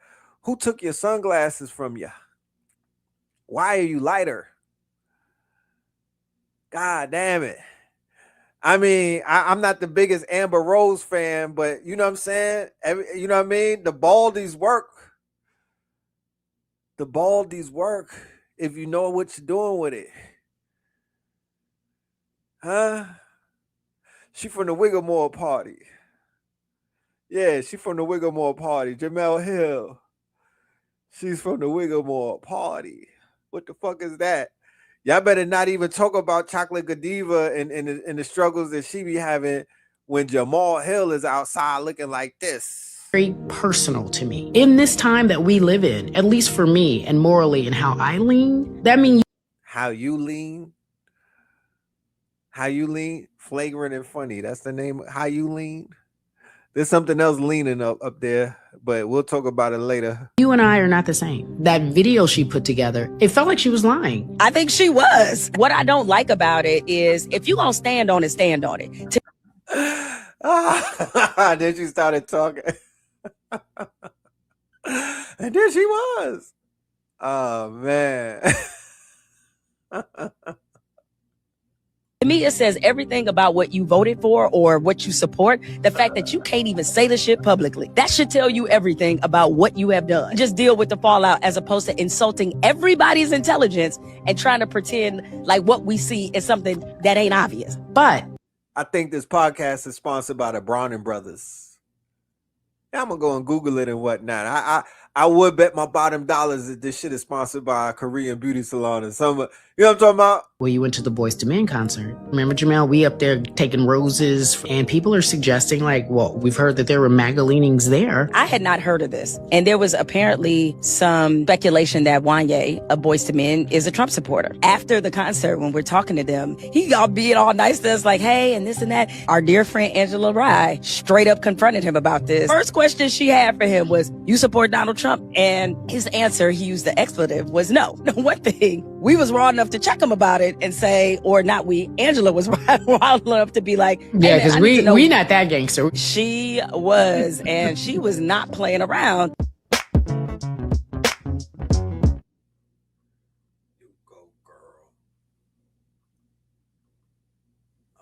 We not finished though, Chilli. This was the warm-up. We was just warming the Chilli up. Let's go. Rosanda Chilli Thomas, what are you doing, sis? You said that misogynoir you reposted about Michelle Obama was a mistake. A mistake. Girl. Now remember, just to add some context for anybody in the audience who may be unfamiliar why they coming for that ass and why Chilli is getting warmed up and whatnot and why they out here cooking Chilli, it's not necessarily the Trump thing. It's not necessarily the Trump thing. It's the fact that she got at Michelle, who they out here calling Michael on the red side, on the MAGA side. I didn't say that, but that's what they out there saying. So she's receiving this ire from Team Sister USA because she went ahead and violated one of the top laws and whatnot. Thou shalt not talk crazy about Michelle, niggas, or Mitchell, or whatever they calling her. Thou shalt not. And she violated one of the first commandments. So thou shalt get cooked. You could say anything about anybody, but you, man. That was not a mistake. It was a glimpse into who you are. Because, see, mistakes don't come with receipts that suggest otherwise. You reposted a conspiracy about the nation's first black first lady and then told everybody it was an accident. Fine. People misclick. It happens. But then folks started looking closer. And suddenly, it's not just one post. It's donations to Donald Trump's re-election campaign. It's likes on posts celebrating him. It's engagement with some of the most racist conservative accounts. And you want us to believe that's a mistake. Chilli child, that's a pattern. Your fan base isn't reacting because we're mad. We're reacting because the math is mathing. One mistake might slide, but a trail of alignment, that tells a truth you're trying to clean up. Stop playing games with us, sis. Either you're woefully ignorant or you think we are dumb. If you are a Trump supporter, own it. Stand in it. But do not gaslight us. We deserve better from you, sis. You did not move in private. You moved in mistake. A mistake. Either you're woefully ignorant.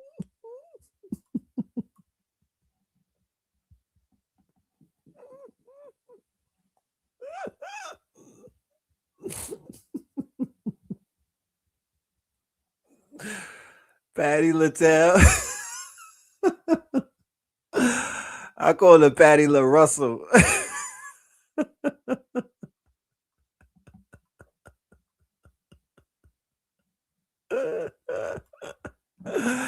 Hater LaBelle.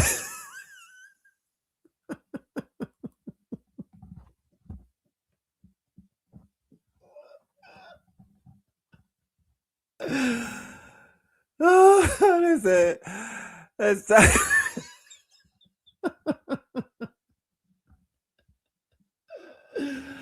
that's Medea with a new wig. Oh man.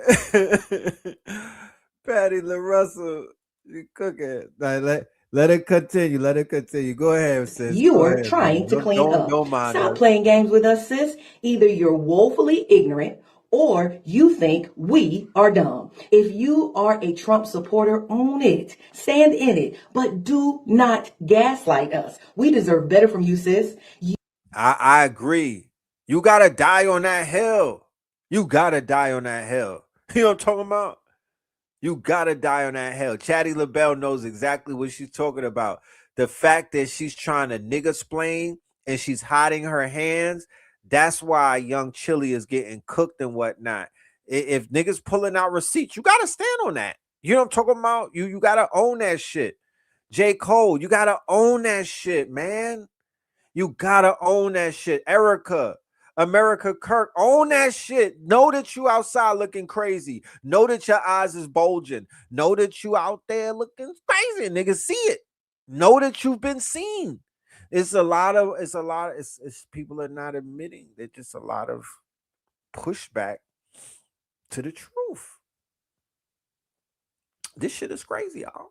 You did not move in private. You moved in public, then tried to rebrand it as confusion. Well, sis, confusion doesn't donate. Confusion doesn't consistently engage. Confusion doesn't build a digital footprint. Now let's talk about this tour y'all are about to embark on. TLC, Salt and Pepper, In Vogue. That's not just a lineup. It is a cultural space built by Black women. The same Black women navigating Trump's harmful policies that impact our healthcare, our safety, our pay, and our rights. What will be signaled off that stage will feel like something else because now, thanks to Chilli, y'all have a values alignment crisis. And folks are asking a values alignment crisis. I need y'all to take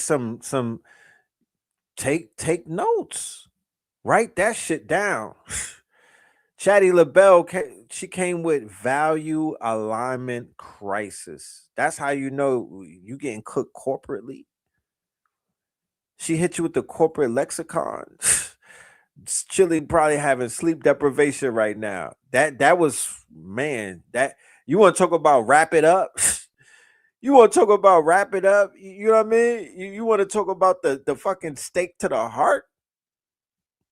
very, very simple question. Are you for us or benefiting from us? Black women are not passive consumers anymore. We pay attention, we connect dots, we decide where our support goes. And frankly, I have neither dollars nor grace for anyone, especially Black icons, aligning with a bigot and his racist movement that is hell-bent on making Black women mammies and maids again. 92% girl power redefined. That tour about to be canceled. That tour about to get canceled. And I don't wish no bad on nobody's reunion tour, but that the pushback from black women is too strong. It's too strong. That shit getting canned, my nigga. They gonna come up with some type of nigga splaining. But yeah, I don't know. Unless a miracle happens. But shit ain't looking good for that one right there, buddy. You know? Unless they go on tour with Boys to Men. Unless it's T-Bars and that nigga that was dating Brand.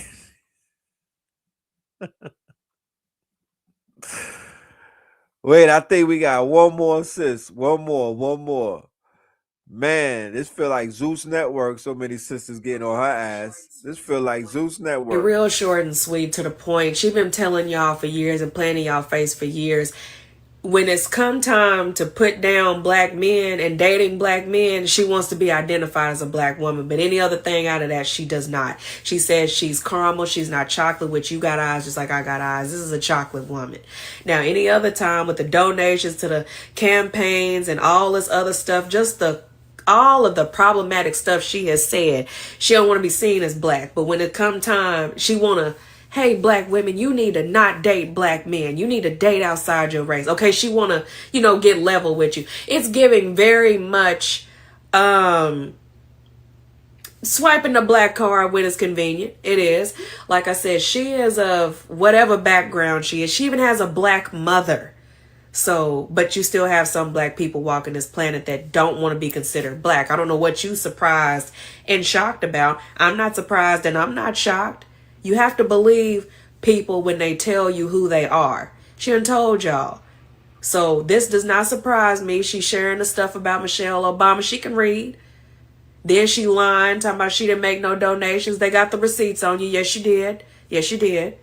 You don't like black men, but you chose black men to, a black man to have your kids by. That says a lot too. So a black man, you want your genes to be black, but you don't want black love. I'm not really understanding. Your child is a black man. So what is he going to think? That's what self-hating black people don't understand. When you make statements like this, you have black children that are looking right at you. You're literally as black as the rest of us, and you teaching your kids to hate themselves. Self-hatred is loud, and it is always, it's going to be in your face at the wrong time. Somebody need to give Chilli a mirror and tell her black is black. It don't matter what kind. You can make up all the sideways apologies you want to, but you have told us who you are. We don't have time for this. If Chilli don't want to be black, get her out the way. There's too many people that enjoy being black and living in our blackness. We don't have time for nobody that don't want to be black. Stop forcing people. Stop forcing that black identity on them. They done told you they don't want it. Now, we know they black. We see it. But if they done told you they don't want to be black, leave it alone. Everything she says is going to be problematic because she don't want to be black. It's that simple. You got a whole bunch of people that's in Hollywood right now bleaching their skin, hollering this and that, talking all crazy because they don't like being black. Well, maybe in another life you may get the opportunity to be another race, but as long as you in this one, you're black, you will be treated accordingly. I don't care what you get online and say. Get it through your head. They fed up, boy. They fed up. She just made it worse for herself. Listen, talking about black and all of that other shit. Listen. Biracial people are. For the people in the audience, y'all need to go and when y'all see Amber Rose, pull her to the side, and she out here making shit bad, man.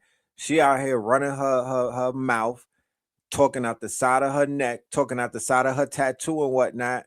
And I think that the sisters, who share the same type of genetic makeup, need to talk to her. Pack her the fuck up, because what is she talking about? Check this shit out. The girl, what's her name? The girl from Love and Hip Hop, Jocelyn. She packed her up. Jocelyn packed her the fuck up. You know what I mean? Gave her some knots on that bald head.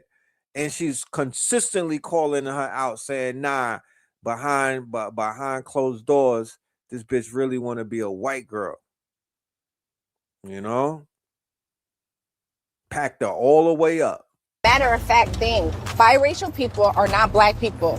We're just not. Now, when you talk to other biracial people, how do they feel about what Do they agree with you? To each his own. Do most of them say, finally, you said it? Or like, people don't understand Most of them say that. Finally, Amber is saying it for us. Right. Now, if there's other biracials that, like a Colin Kaepernick, for an example, that identify as black, again, his prerogative, he can do what he wants. Right. I just think it's delusional to say that you're a black person when you have a whole But white men appearance. is different. So, like, men, like, because This nigga went from interviewing Professor Griff, right? Umar Johnson, when he had the turban on, young Pharaoh. He was trying to be deep and whatnot. He interviewed Red Pill, Blue Pill, Mama Pill, KT, the whole family, and never put the documentary out, right? Was very dishonest about what the fuck was going on. Had a lot of people on the runaround. Had Mr. G spreading all type of fake information, false information. Got Mr. G looking crazy, right? Because this nigga's out here doing crazy shit. You know what I mean? Got his word looking like it's not born and whatnot. So now you see him with Amber Rose. Now you see him doing what the fuck you driving around? What does Amber Rose got to say? Like that she deserves an interview. What does Amber Rose bring to intellect? Is it is it Uchiwala? What the fuck? Or Black Girl Lost? Like, what are you doing, homie? That's why they pick on Drake. yeah, like Drake, the stigmas. Yeah, you talked about that a lot. they pick on Drake because Drake embraces his Jewish white side. He embraces that side full-heartedly, and they don't. People don't like that. So they don't like that. See, that's why some people are just dangerous. Ignorance is dangerous, and when you put a mic on and you let people just espouse ignorance, it's worse than somebody like it's insidious. It's insidious. This is what happens when you allow everyone to get in front of a camera and have conversations that they're not actually qualified to have. Okay? You end up with two people that look like this in a car saying a bunch of nothing and spreading misinformation. Not even close. Democrats don't care about black people, and they don't care about people. They don't care about people of color, and the Republicans do, and that's the misconception. And you know what? I agree with you 100%. Thank you, People Nick. don't know that the Democrats is the party of the KKK. Yep. People don't know that the Republicans are the party that freed the slaves. Yep. I mean, both of you and I have some conservative views. You just a little bit more outspoken about it than I am. Now, let me start off by saying that to know me is to know that I don't subscribe to any political party. I rock with whoever is for the people. And when I say the people, I'm specifically talking about people who are disenfranchised in this country. Now, in that same car ride, Amber Rose said that biracial people are not black, which tells us that you do not understand race as the social construct that it is, making you not qualified to have this conversation. And in addition to that, we know that you believe that that's not true because you got on Black entertainment television and did a reality show at an HBCU and was fighting for your life to let the world know that you're not black. So who are you to tell black folks what political party has their best interest at heart? You're not, it makes you not qualified. Now, before I get into the details about how what Nick Cannon said was technically misinformation, I just want to clarify for everyone that neither one of the political parties wanted to free enslaved people. That was never their bottom line. And if you did a little bit of research, you would have known that it was all driven by ulterior motives. But whatever. Now, what is true is that Lincoln was technically a part of the Republican Party. And the Republican Party looked a lot different than what it looks like now, because in the 60s, many of the people who were Republican switched over to Democrats, which became the quote unquote party of the civil rights. And all of it is really nonsense because at the end of the day, it was never about treating black people as though they were human. But this just goes to show you that people will say anything when a dollar is at the end of that sentence.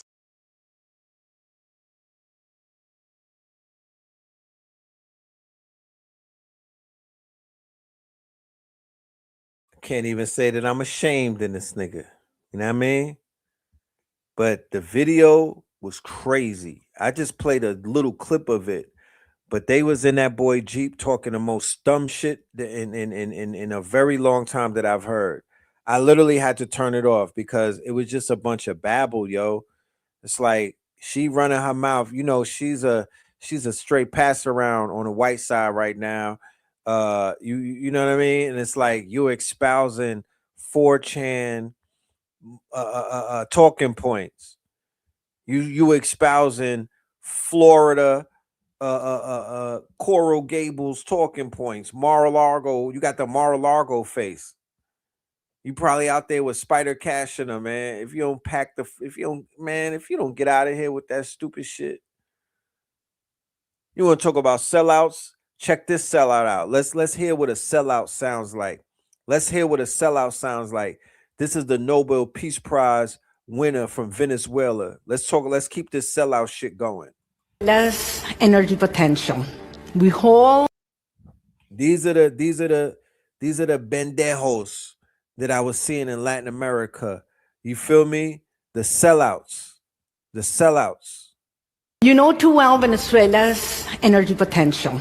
We hold the largest proven oil reserves in the world, over 300 billion barrels. We have the 7th largest natural gas reserves in the world, largely untouched. We also hold over 30 of the 60 critical minerals that the U.S. government has in a strategic list. Venezuelan state will get out of the way and pave the way to give the conditions so that the oil and gas sector in Venezuela will go fully private. The role of the state will be strictly as a regulator. But they'll bomb a country for being socialist. They'll try to destroy any type of nationalist campaigns. And when countries say they want to nationalize and all of that, that'll get you killed, right? But here she's up here talking about they're going to privatize all of their resources and whatnot. Ain't nobody in Venezuela finna benefit from that. And she's trying to get up there with a straight face, but her face is cracking. Creating the incentives for long-term investment and overlooking that transparency is kept all along the way. Regarding investors and operators, you will own production right out of the wellhead. You will be able to book the reserves, and you will have 25 years contracts that can be renewable for another 25 years with a long-term visibility that major upstream capitals demand. This will be made possible under our democratic government. And now, through a democratic transition aligned with President Trump's administration. They're literally telling her what to say through that earpiece. If you look at her, she's literally listening as she's talking. They're literally telling her what is probably Satan Yahoo in her ear and whatnot. She's literally repeating the verbiage of whatever colonizer has their hand. She's a puppet. She's Pinocchio on that stage. Roadmap, that mandate will finally be honored. We need to have open markets in which not only people can come back, but also huge investments can come. I mean, we're talking about over $1.7 trillion opportunity in 12 different sectors that we have already studied. And I want to be very clear with this. I mean, the Venezuelan people want this kind of investment and this kind of partnerships. We have learned the cost of socialism, and we're very close to the values that have made the United States such a great nation. It's like I was sharing with you when I visited, the sentiments that I received, what I was able to walk away with is that they look up to the gringo and what they have in the USA. Not to say that they're looking down on what they have, but they look at the gringo and what the gringo has accomplished in the Northwest of Mexico by stealing the land and stealing the resources and subduing what they call is the Negro problem and whatnot. And they actually, there are the conquistador types. They look up to the gringo for that. They want to join forces with the gringo to continue to steal. They don't want to give up what is stolen. They don't want to get exposed for what is stolen. They don't want to ever exchange the power or the reins back into darker hands. That's a nightmare for all of them pale folks all up and down the quote unquote Southern American borders and whatnot, all up and down Latin America. They'll never give the reins. When they say capitalism, when they say socialism, that translation, niggas is in charge. When they even hint at communism, that's not niggas in charge. Socialism is them saying that's a code word for niggas in charge. They're not going to go back to that. That's leaning too much into giving people power. They are about pillaging and finding out more ways to pillage. Did you just hear her explain how Venezuela is on a plate to get carved up? Did you not hear her explain how Venezuela, the whole entire region, is going to get carved up by these gringos, by these crazy ball heads? Colombia needs to guard their borders, because these conquistadors, these imperialists, they have their eyes on Colombia now, right? That beautiful country and whatnot. They licking their chops. They want Colombia. And of course, we mentioned it yesterday that Russia came through with an oil tanker and was able to bring oil to Cuba. They were able to bring resources to Cuba, and they were able to bring some type of quote unquote help or some type of reprieve to the Cubans. Hold your head up. Viva la Cuba. All right. Hold your head up to all of my Cubans out there, to all of my Brujas, all of my practitioners and whatnot. Shout out to all of my Afro Cubans. Shout out to all of the Cubans that are tapped in and whatnot. You know what I'm talking about? Salute. Salute. You know what I mean? Yeah, Mexico pulled up before Russia, but Mexico was the first ones to break the blockade. They was like, F that. I salute. I salute. You feel me? Anybody pushing against this imperialistic shit, anybody that's going with it, y'all are on the list. There's no other way to break it. I don't want to hear about none of you niggas politics, because to be honest with you, it's highly sus as it is. You know what I'm talking about? It's highly sus as it is, just from a standpoint of me looking around from the perspective of where I'm seeing these movements and their fake leaders and all of that. A lot of that shit highly sus. You know what I'm talking about? It's like nobody's solid in my eyes. I don't see no solid shit going on. It's a bunch of weirdos running around. So I know where my loyalty lies with the rebels. My loyalty lies with the freedom fighters. My loyalty lies with people who are pushing against aggression, against their natural rights. I don't give a fuck. I'm not going to hide that. I don't have to tuck my tail. I don't have to speak in Swahili and try to, if somebody judges me for standing on that, then so what? I'll stand on that. I ain't gonna J-fold. I'm not gonna J-fold. You know? The cartels donated a bag anonymously. If anybody wanted, if you didn't want to, yeah, that's where the work is. And I ain't talking about drugs. That's where the work is. So if you wanted to get your shit right, you would donate to Cuba. You would make it right for Cuba. You would lay down some type of what they call some food and whatnot. You would feed Cuba if you knew what was right. If you understood what the fuck is going on over there, you would feed them niggas. You would find a way. You would find a way. You know what I mean? You would. So, let me just show you that this bitch is almost over. This shit is a wrap. You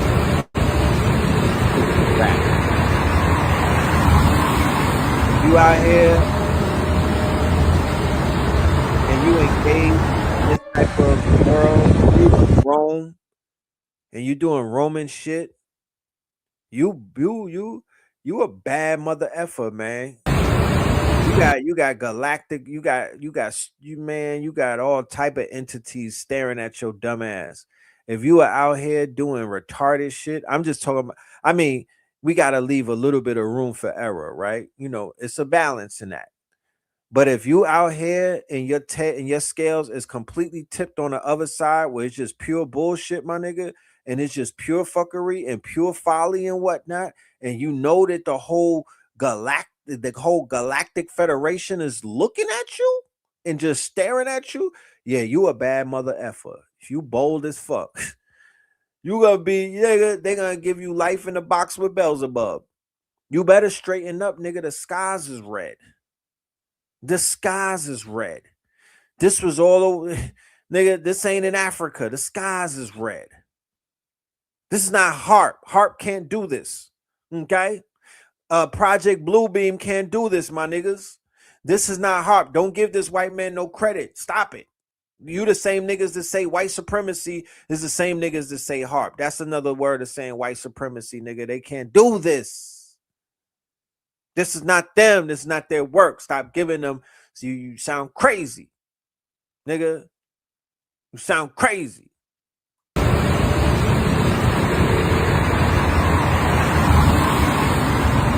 White.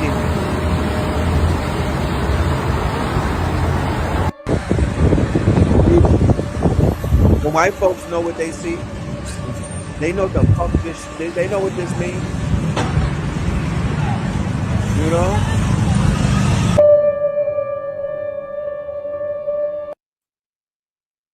Shit turning blood red. Blood red. You know? They running for cover.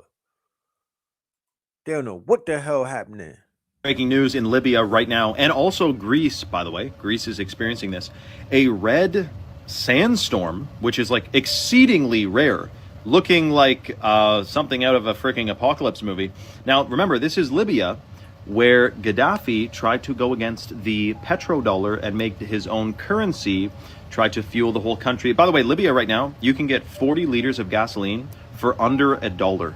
I'm seeing videos going viral right now. Libya is like, the gas is one of the cheapest places for gas in the entire wide world. Now, of course, we got Alberta, we got Texas. We should have super cheap gas as well. But something strange is going on to where they're strong-arming us into being completely dependent on oil and then also controlling us with it. And it gets crazier when you find out that they're black shelving patents for alternative energy devices, which would threaten the stranglehold on our dependency on oil. So of course they hide all that stuff and then keep us dependent, and now they're pulling the plug with this energy crisis. They're throwing out all the stops, man. Now I can tell you there's a lot of strange agendas around the corner, which have a lot to do with the fact that they're polluting the food, air, and water supply to keep us in a lowered state of consciousness, which is why I think it's imperative to be of sound mind and sound body. You know, the opposite of what they're doing to us. And right. Relax. They always selling something. God damn, fucking grifters. We have some major news right now. Pam Bondi might be on the chopping block soon. According to the New York Times, Donald Trump has privately discussed firing Pam Bondi, the Attorney General of the United States of America.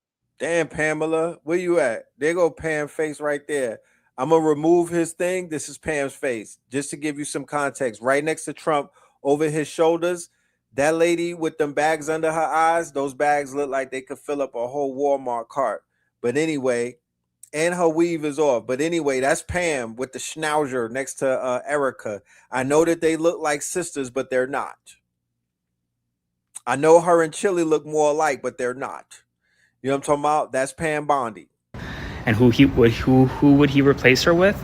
Lee Zeldin, the current administrator for the Environmental Protection Agency. Pam Bondi has been under significant fire during her tenure as Attorney General, and honestly, a lot of people thought at the beginning she may last all 4 years, but at least privately right now, Trump is now mulling the possibility of removing Bondi because he is not happy with the negative coverage around the Epstein files and other things that the Department of Justice just isn't going as fast on certain issues as he.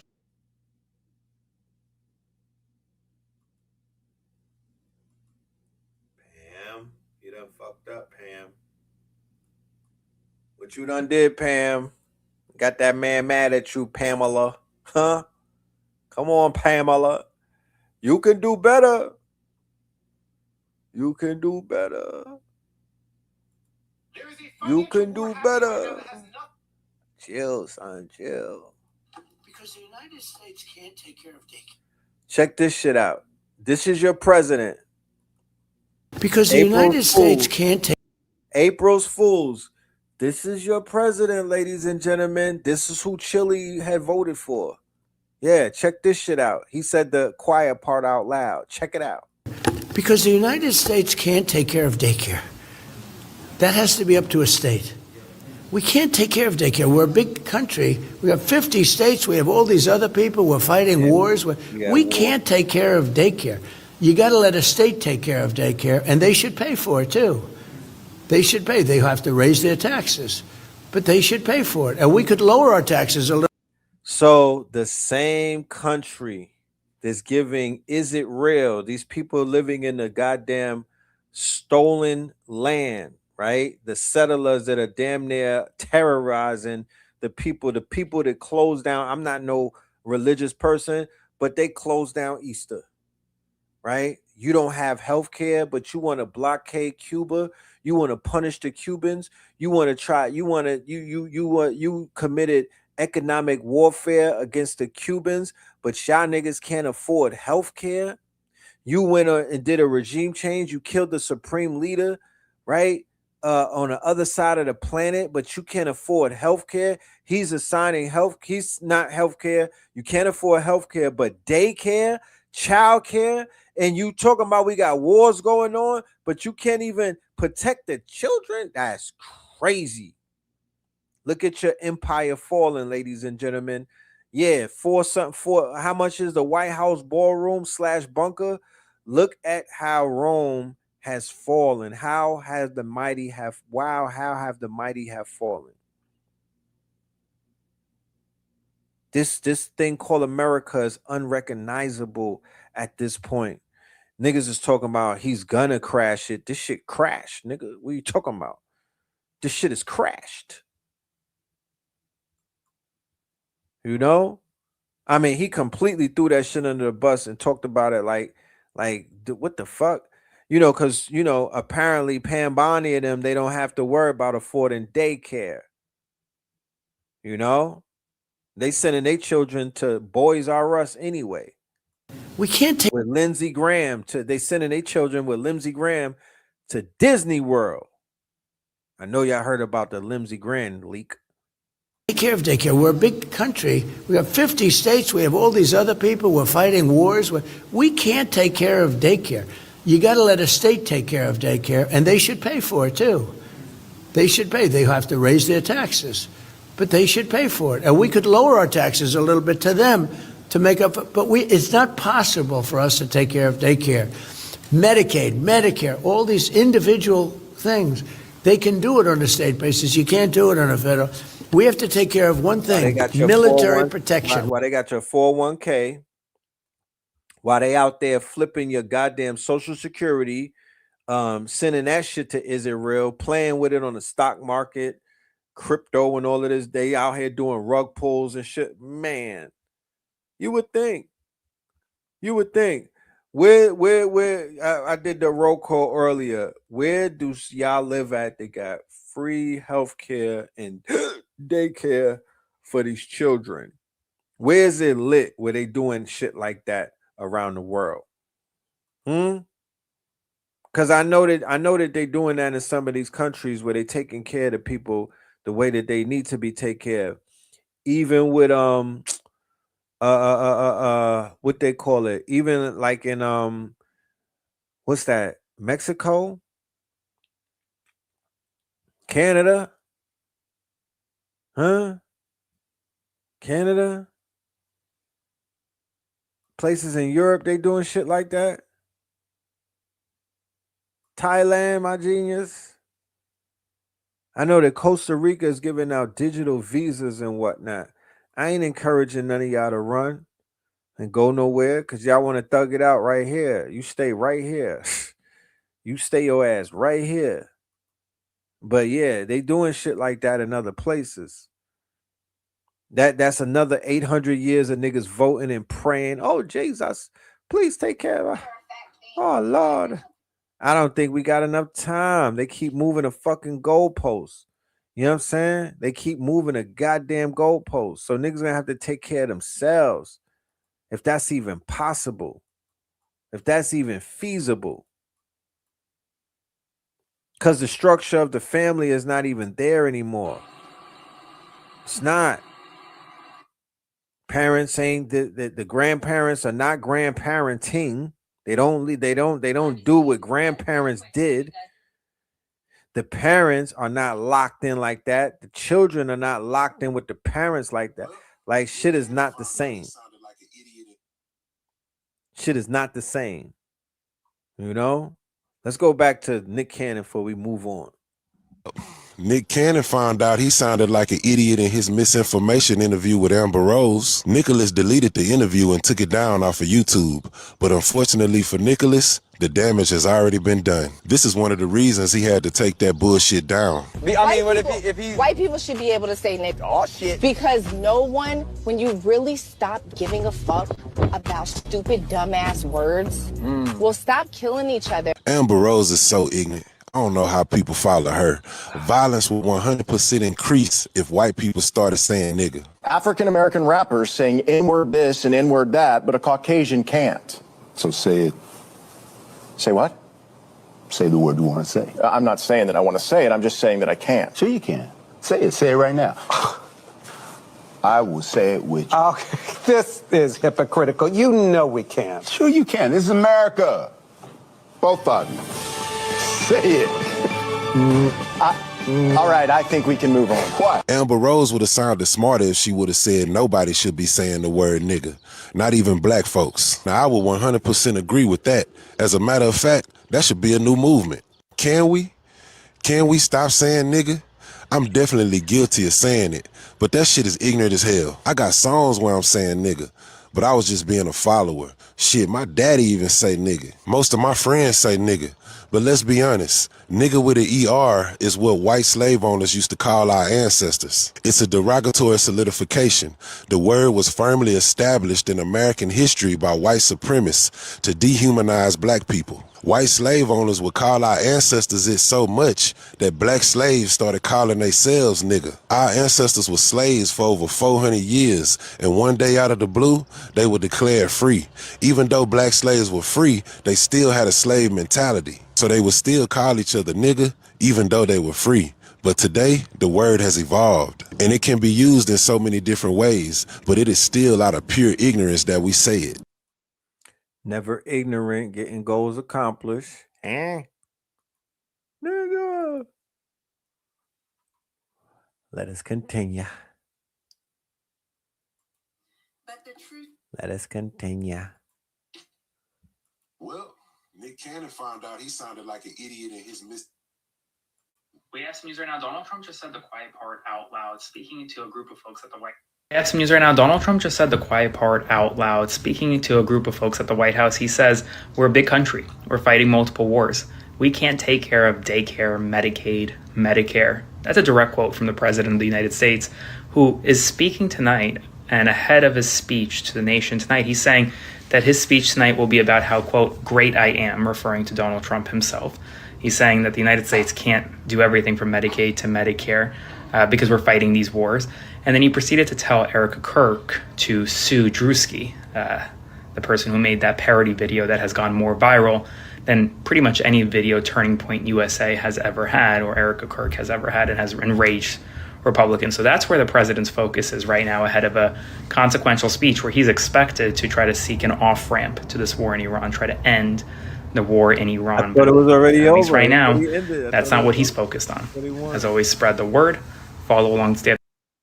Talking about trying to end it. I thought they won. I mean, what he said we won. He said he won. I'm confused. How's he trying to end something? Check this this demonic shit out.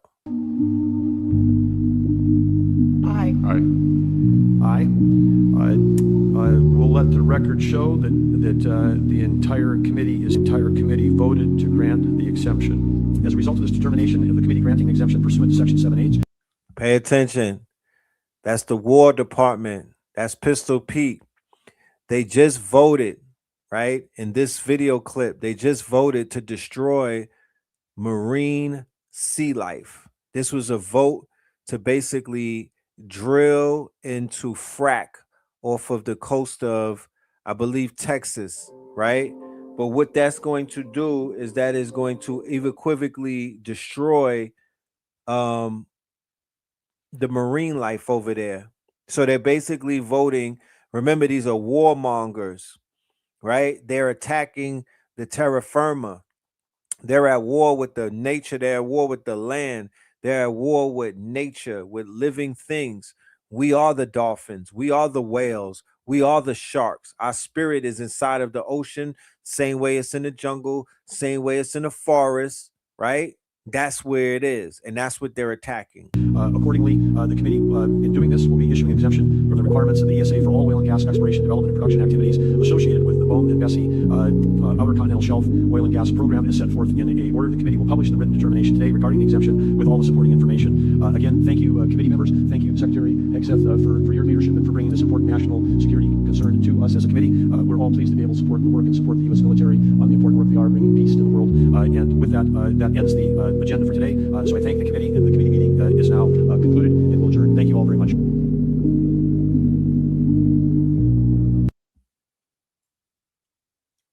So they got our people so tied up in survival and reactionary power that we don't even have the people can't even really galvanize against against this fuckery right here. You feel me? Folks don't even, you know what I mean? So it's like they're what the left hand don't tell the right hand what it's doing, but during times of war, they're doing a lot of craziness. They're making a lot of what they call provocations because this is the time to do all the shit like that because we're so what do you call distracted, right? Even if people are not watching the war, they don't want to watch anything. They're looking the other way. They're turning the other cheek. They're trying to avoid the narrative or the rhetoric or the news. But by doing that, they're missing out on other news that they should be paying attention to that's going on because the devil is deviling right now. The deviling is deviling. And all of their fangs are out. And if a person don't see that, they're just in denial about what the hell is really going on all around them. Even the ones I've been told in the workspace got they fangs out. Feel me? They fangs was coming out when they was out there firing black people on some DEI shit. They fangs was out on the inauguration day when this nigga said that we in a golden age. The fangs came out. So what are we talking about? What are we saying? Folks is in denial, I feel. They don't want to admit it. Our national intelligence has no idea what's going on. But the fangs is out. Make no mistake about it. You know? These are the same people that voted against slavery just now, right in your face, right?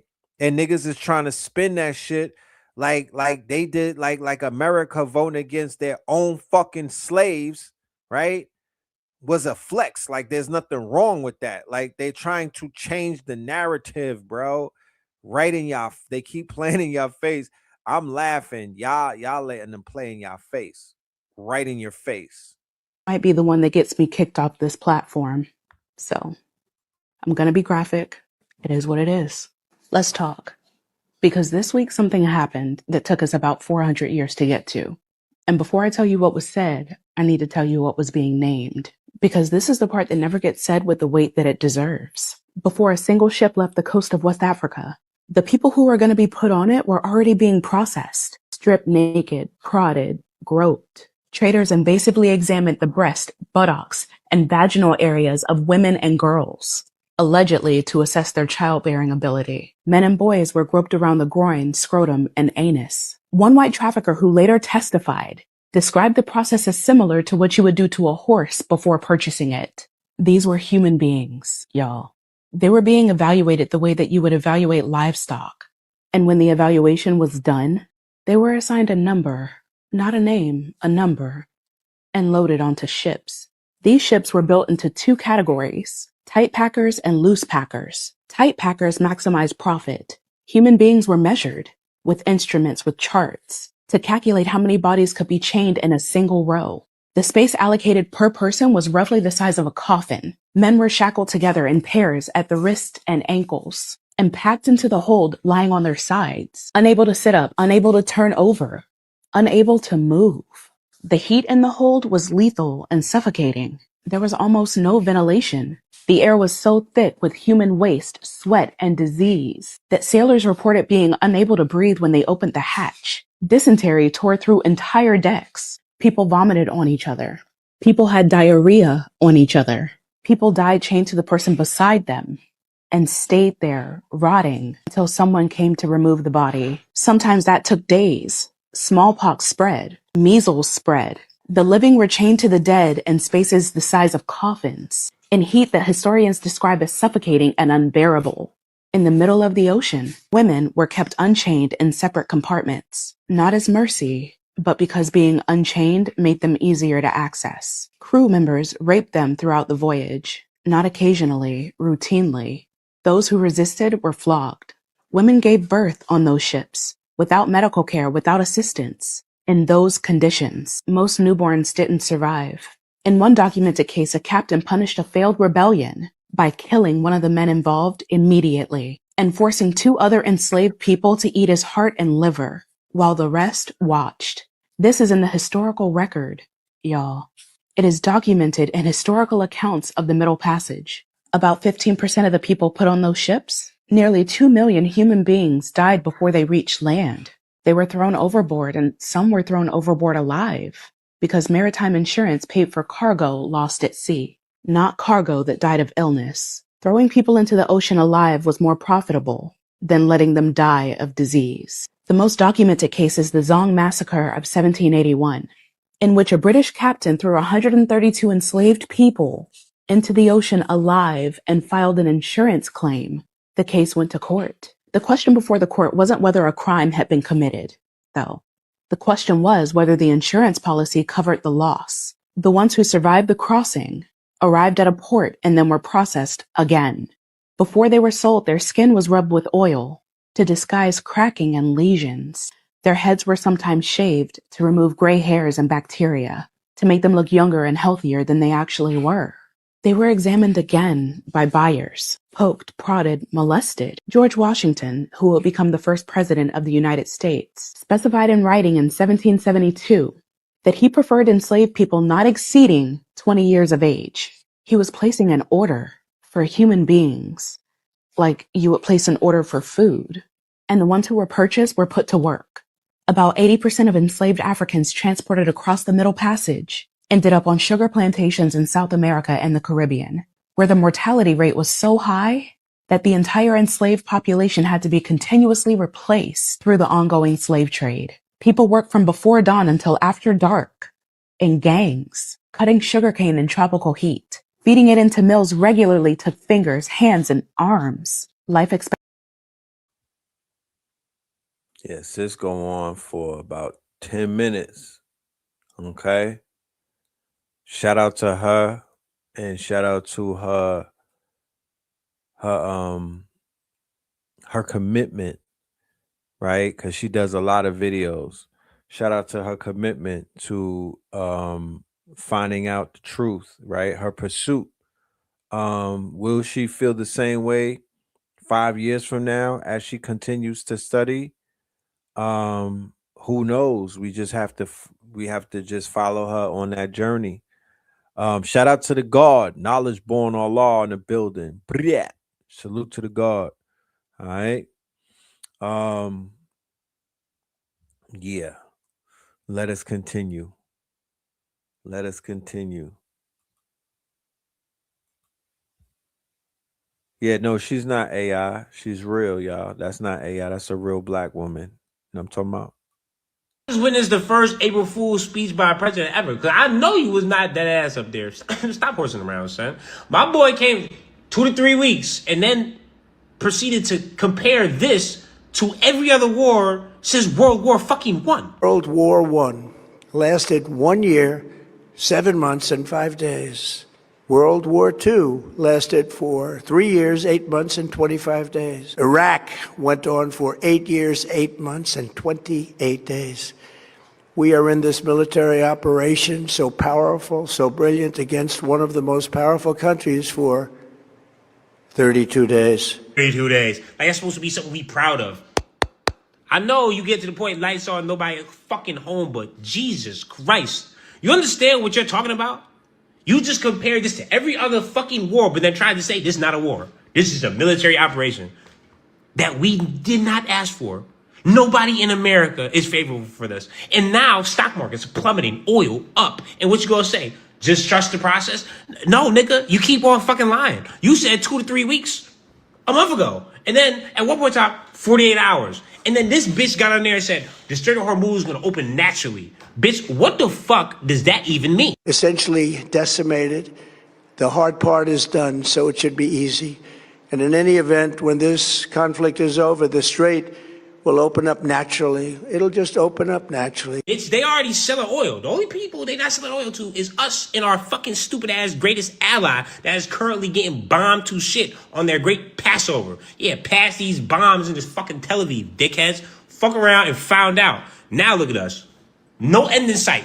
No mission, no objectives. And then look what this fucking Marco the Narco had to say. Powerful speech. No, it was an embarrassing speech. And honestly, everybody was probably cringing like, oh my God. This nigga was literally reading off tweets that he's already tweeted. The speech was embarrassing, depressing, incoherent, and full of contradictions. Marco the Narco words this very specifically. Destroyed their weapon factories. Before, this was not even a thing. But now he listed first because that's the forever war right there. Weapon factories. They gonna keep all moving, grooving, vibing, sliding all over the place. They go, oh, over here, under this mountain. Oh, under that mountain. They have tunnels right here. AKA, we are going to be over there as long as our greatest ally needs us to be, or until somebody steps up and fucking destroys them. Because right now they're trying to achieve greater Israel. The entire speech was damage control and then empty threats into a place that has just responded saying, yeah, guess what, son? March for air, you guessed it. Death, we just caught 37 fucking bodies. افسران آمریکایی در امارات 37 نفر به طور قطعی کشته و تعداد زیادی نیز مجروح و به بیمارستان‌های شهر منتقل شد. That being said, welcome to another forever West Asia war brought to you by this compromised pedophile and our greatest fucking ally that sucks.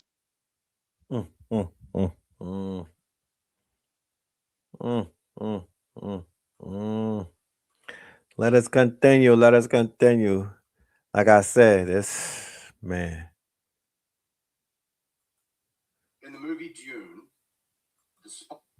In the movie Dune, the spice is oil. It's about how it allows you to travel great distances at great speed. Arrakis is the Middle East because they're the place with the oil. And what happens is the imperial center is controlling it from afar, but it gets too aggressive and too greedy and too immoral, and it loses legitimacy on the ground in Arrakis. And then Arrakis becomes the seat of the empire.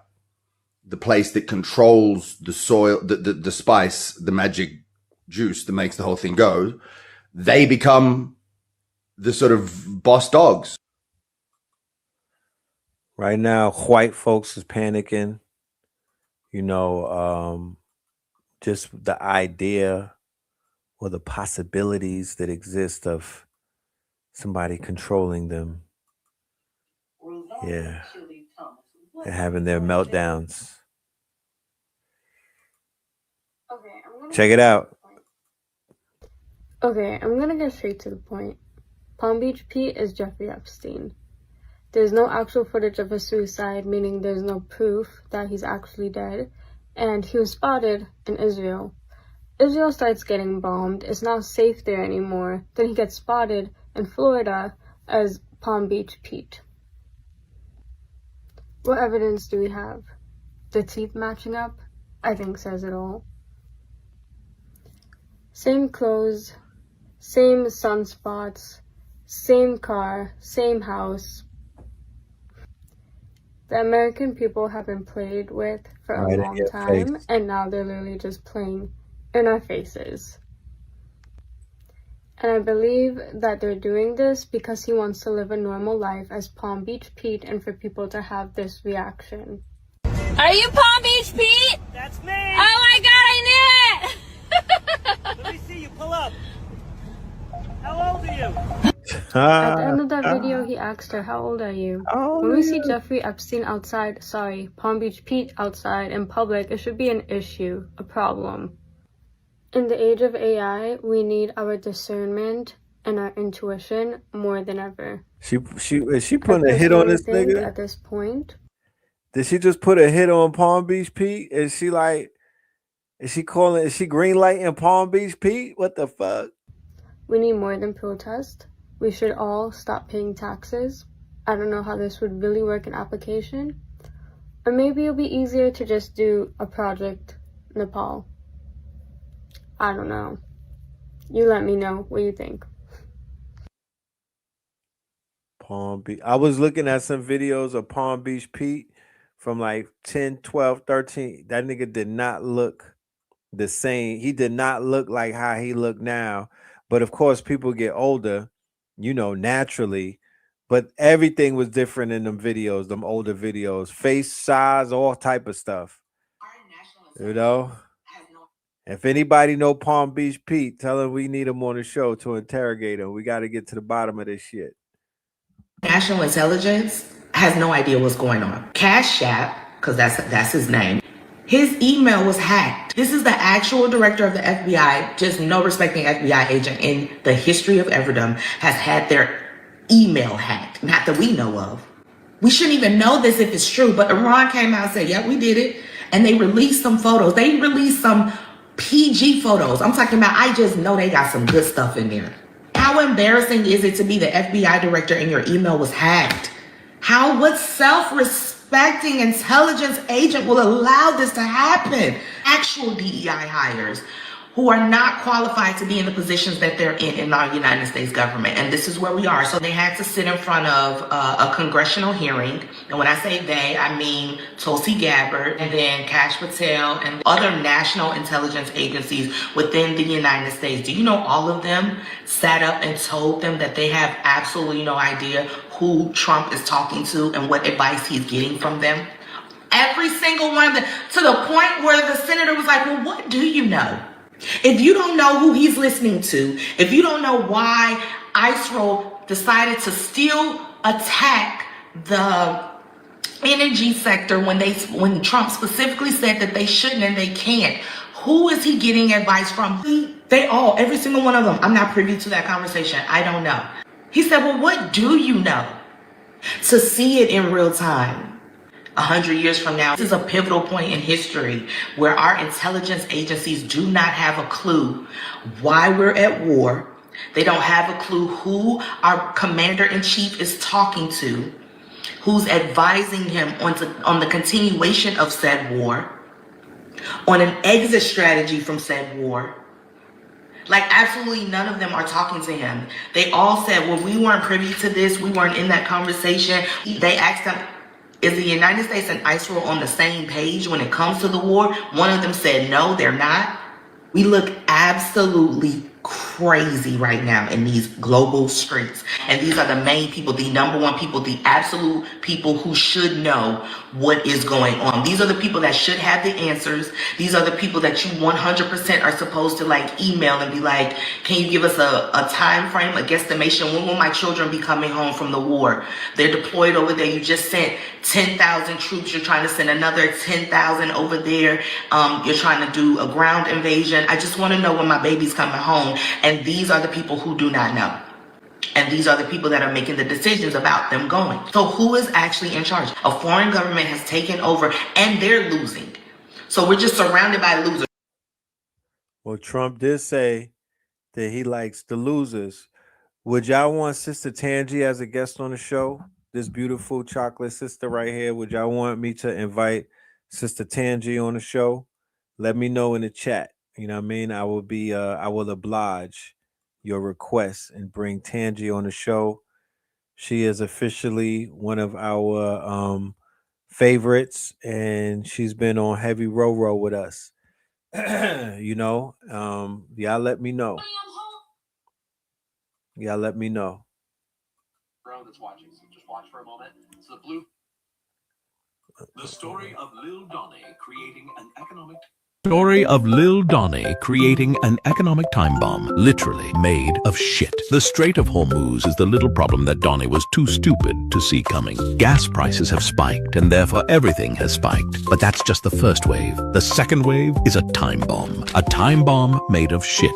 Qatar, Saudi Arabia, and the UAE produce fertilizer using their natural gas, ship it through the Strait of Hormuz, and off to U.S. farmers just in time for spring planting. This generates about 35% of the world's fertilizer, all traveling through a very small choke point that is controlled by Iran. Now we've already seen a 4% jump in food prices, and we're likely to see another 5% in the coming weeks. However, if corn and soy do not get the proper amount of fertilizer by the end of this month, food price in America will, without any doubt, jump to 20% by September. Bread was around $2 a loaf and will reach nearly $3 by September. A pound of ground beef was around $5 in January and will likely reach $7 by the fall. Coffee was roughly $9 a pound and will reach $12 a pound by September. Here's the really terrible thing. We've likely already crossed this deadline, even if right now, today, the moment you're watching this, the strait opened up. The logistics of moving that much material through the strait would take weeks and an additional month just to cross the globe.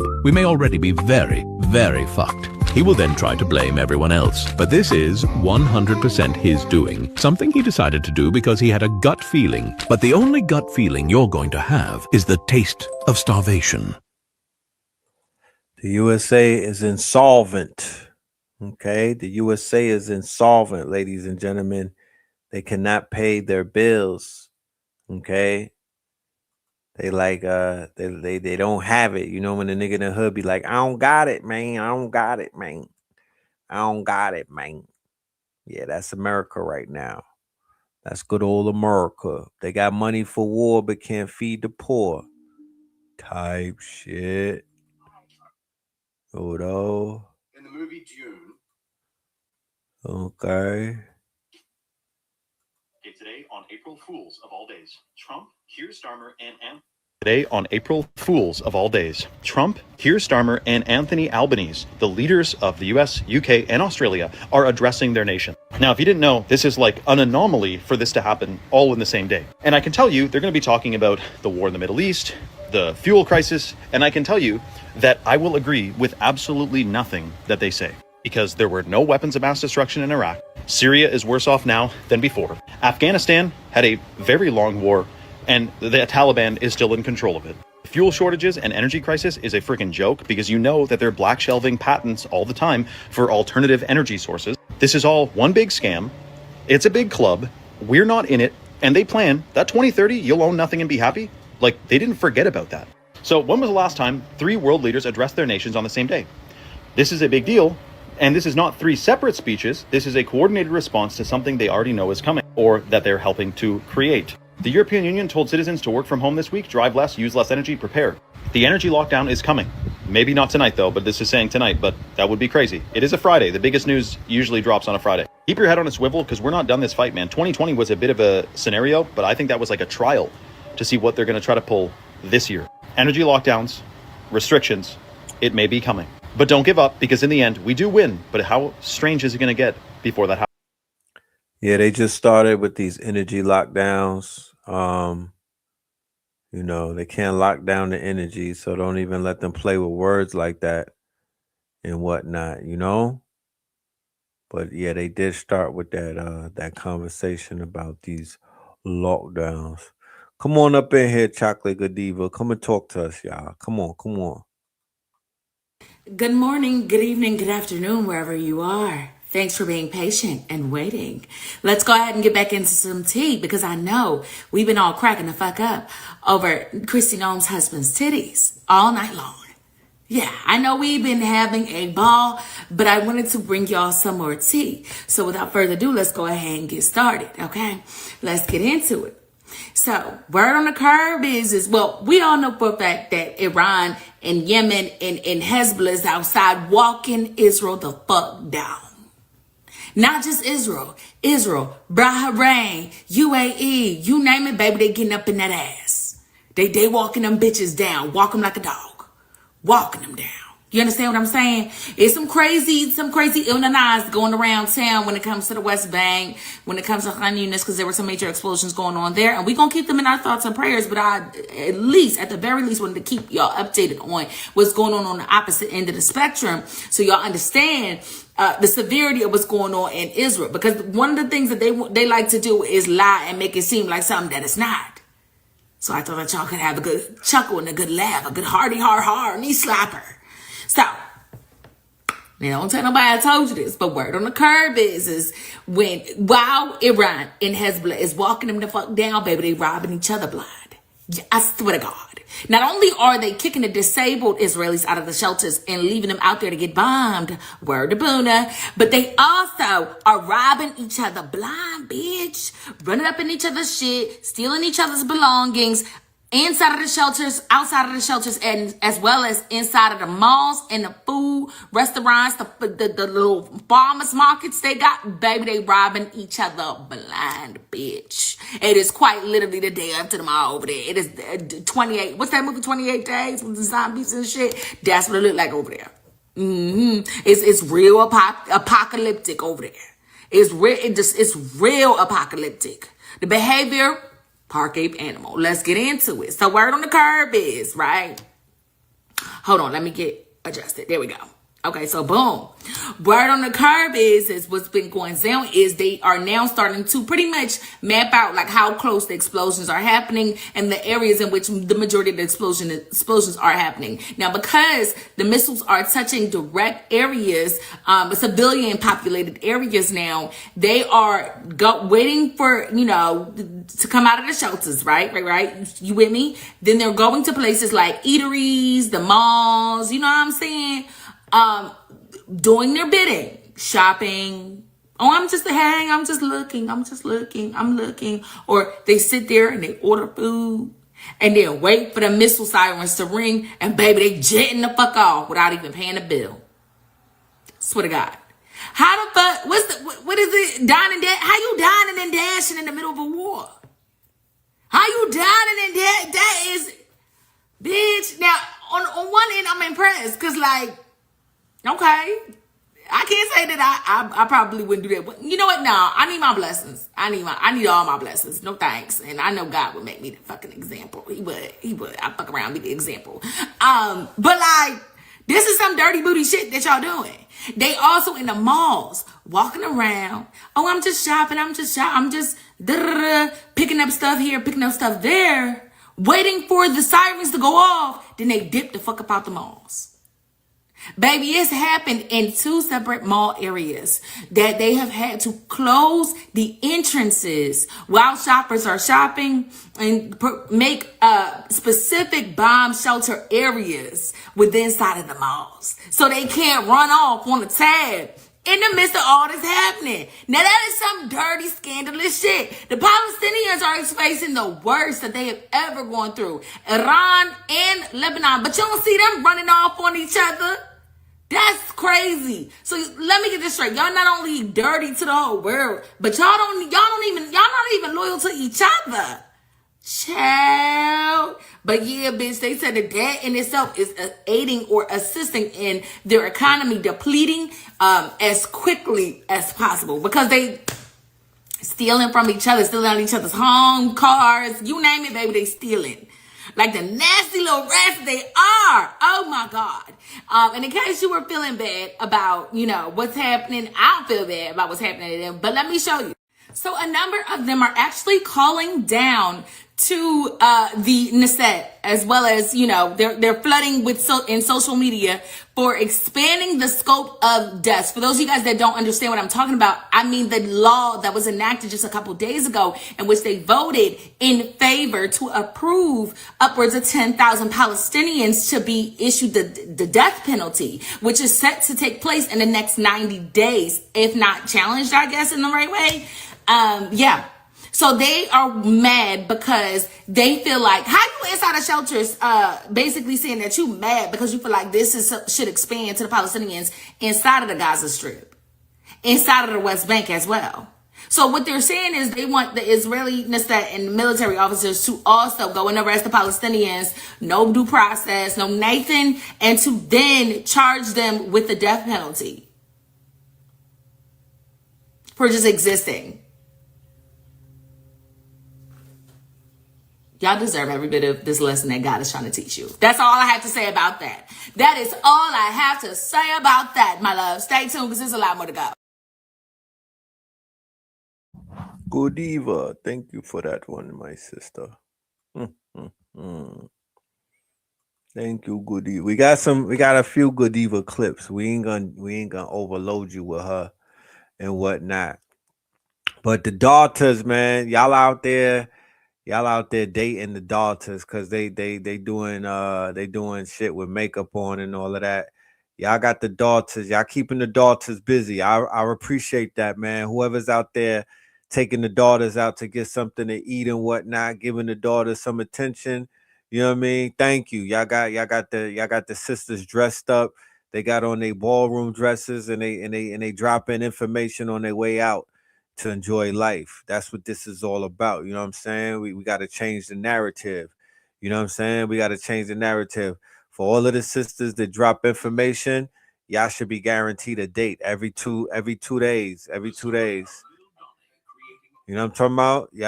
Y'all should be guaranteed a high quality date every 2 days, man. That should be a requirement. You drop bars on us, we gonna take y'all out on a date. We finna feed y'all foot rubs and all type of shit. You know what I'm saying? That part. Let my dude talk to you. We got mayonnaise meltdown. Hold on. Economy has no clothes. I'm tired of pretending that the economy's fine. I'm tired of pretending that the emperor understands what the fuck he's doing. I know I'm not a child like in the fable where we're supposed to learn this fucking lesson, but I'm telling you right now, I'm telling you, the economy is fucked. It's fucked. You're gonna have people tell you, oh, the Dow went up, the line went up 1,000 points today. It's down 5,000 for the month. We're entering the second month of a 3-day war that he said he would never fucking do. The emperor has no clothes. The emperor, every single Monday, he steps forward and tells everybody in the world. He tells all of Wall Street. He tells the bankers, the politicians, the pundits, everybody. And he goes, listen, everybody, the sun never set on this empire. We're about to win the war. The war is over if we want it. And then you know what happens by Friday? He fucking sundowns because we don't live in the empire of the rising sun. We live in the empire of the sundowning emperor. Every day he has dementia. They explain the war to him through TikTok Gooner fan cam edits of missile explosions. That's how he understands things. He can't read charts. He can't read a bar graph. He can't tell anything what's going on. They refuse to zoom out. They just show him what he's looking at right now. And what he's looking at right now is maybe I can bluff my way out of this one. You can't! You can't bluff your way out of a fucking holy war. You don't even know who you're negotiating with because our allies keep killing everyone we want to fucking negotiate with. And now where are we? We're sitting here in a moment where a third of the world's fertilizer is trapped behind a line of mines and drones. We're sitting here as the price of oil is spiking to levels that have not been computed before. We're starting to go into the areas the economists have done as thought exercises because the idea of it ever happening was so insane that it seemed fun. We're about to do all of the stupidest things we've ever fucking imagined right now, people. And I want you to understand this. I need you to fucking understand this. The emperor has no clothes. The economy is naked, okay? And if you don't believe me, go ask your boss. Go ask your boss what they think June numbers are going to look like. And watch the blood leave their fucking face. Because they can't lie about everything. Once you ask them what they think you fucking know about, yeah, you're going to start to fucking notice it. The line hasn't been going up. It's been going down. Inch by inch by inch. You're not broke because you're a bad person. You're broke because you never learned how to see the pattern, and the billionaires did. We're all equal in God's eyes, but we are not equal in the marketplace, not because of morality, because of pattern intelligence. Rich people do not work harder than you. They do not pray more. They know how to detect patterns, exploit them, or create them. Pattern equals power, execution equals access, and sovereignty equals scale. You're literally living inside a loop you didn't code. They profit from your inability to see it. Comment scroll if you're done being a background character in Babylon's algorithm. Look, some chosen ones are stuck because they see the new earth, but never built the bridge between frequency and function. They worship vibration, but collapse when it's time to move capital, install infrastructure, and enforce scroll law through the system. New earth is not free. It's not utopia. It's literally governance. And only those with scroll-coded pattern intelligence will own it. America's about to become the next Venezuela, not because of socialism, but because the people still cannot see the pattern. Comment scroll if you refuse to collapse with Babylon's banking system. Look, Trump will turn on the money printers in 2026. Negative interest rates will erode the dollar. The poor, those stuck in 9-to-5 loops, will have zero buying power left. Meanwhile, the scroll aware are buying copper, gold, silver, not stocks, not leverage, real assets, real sovereignty. This is not financial advice. This is scroll-coded prophecy. Wealth is crystallized attention. You don't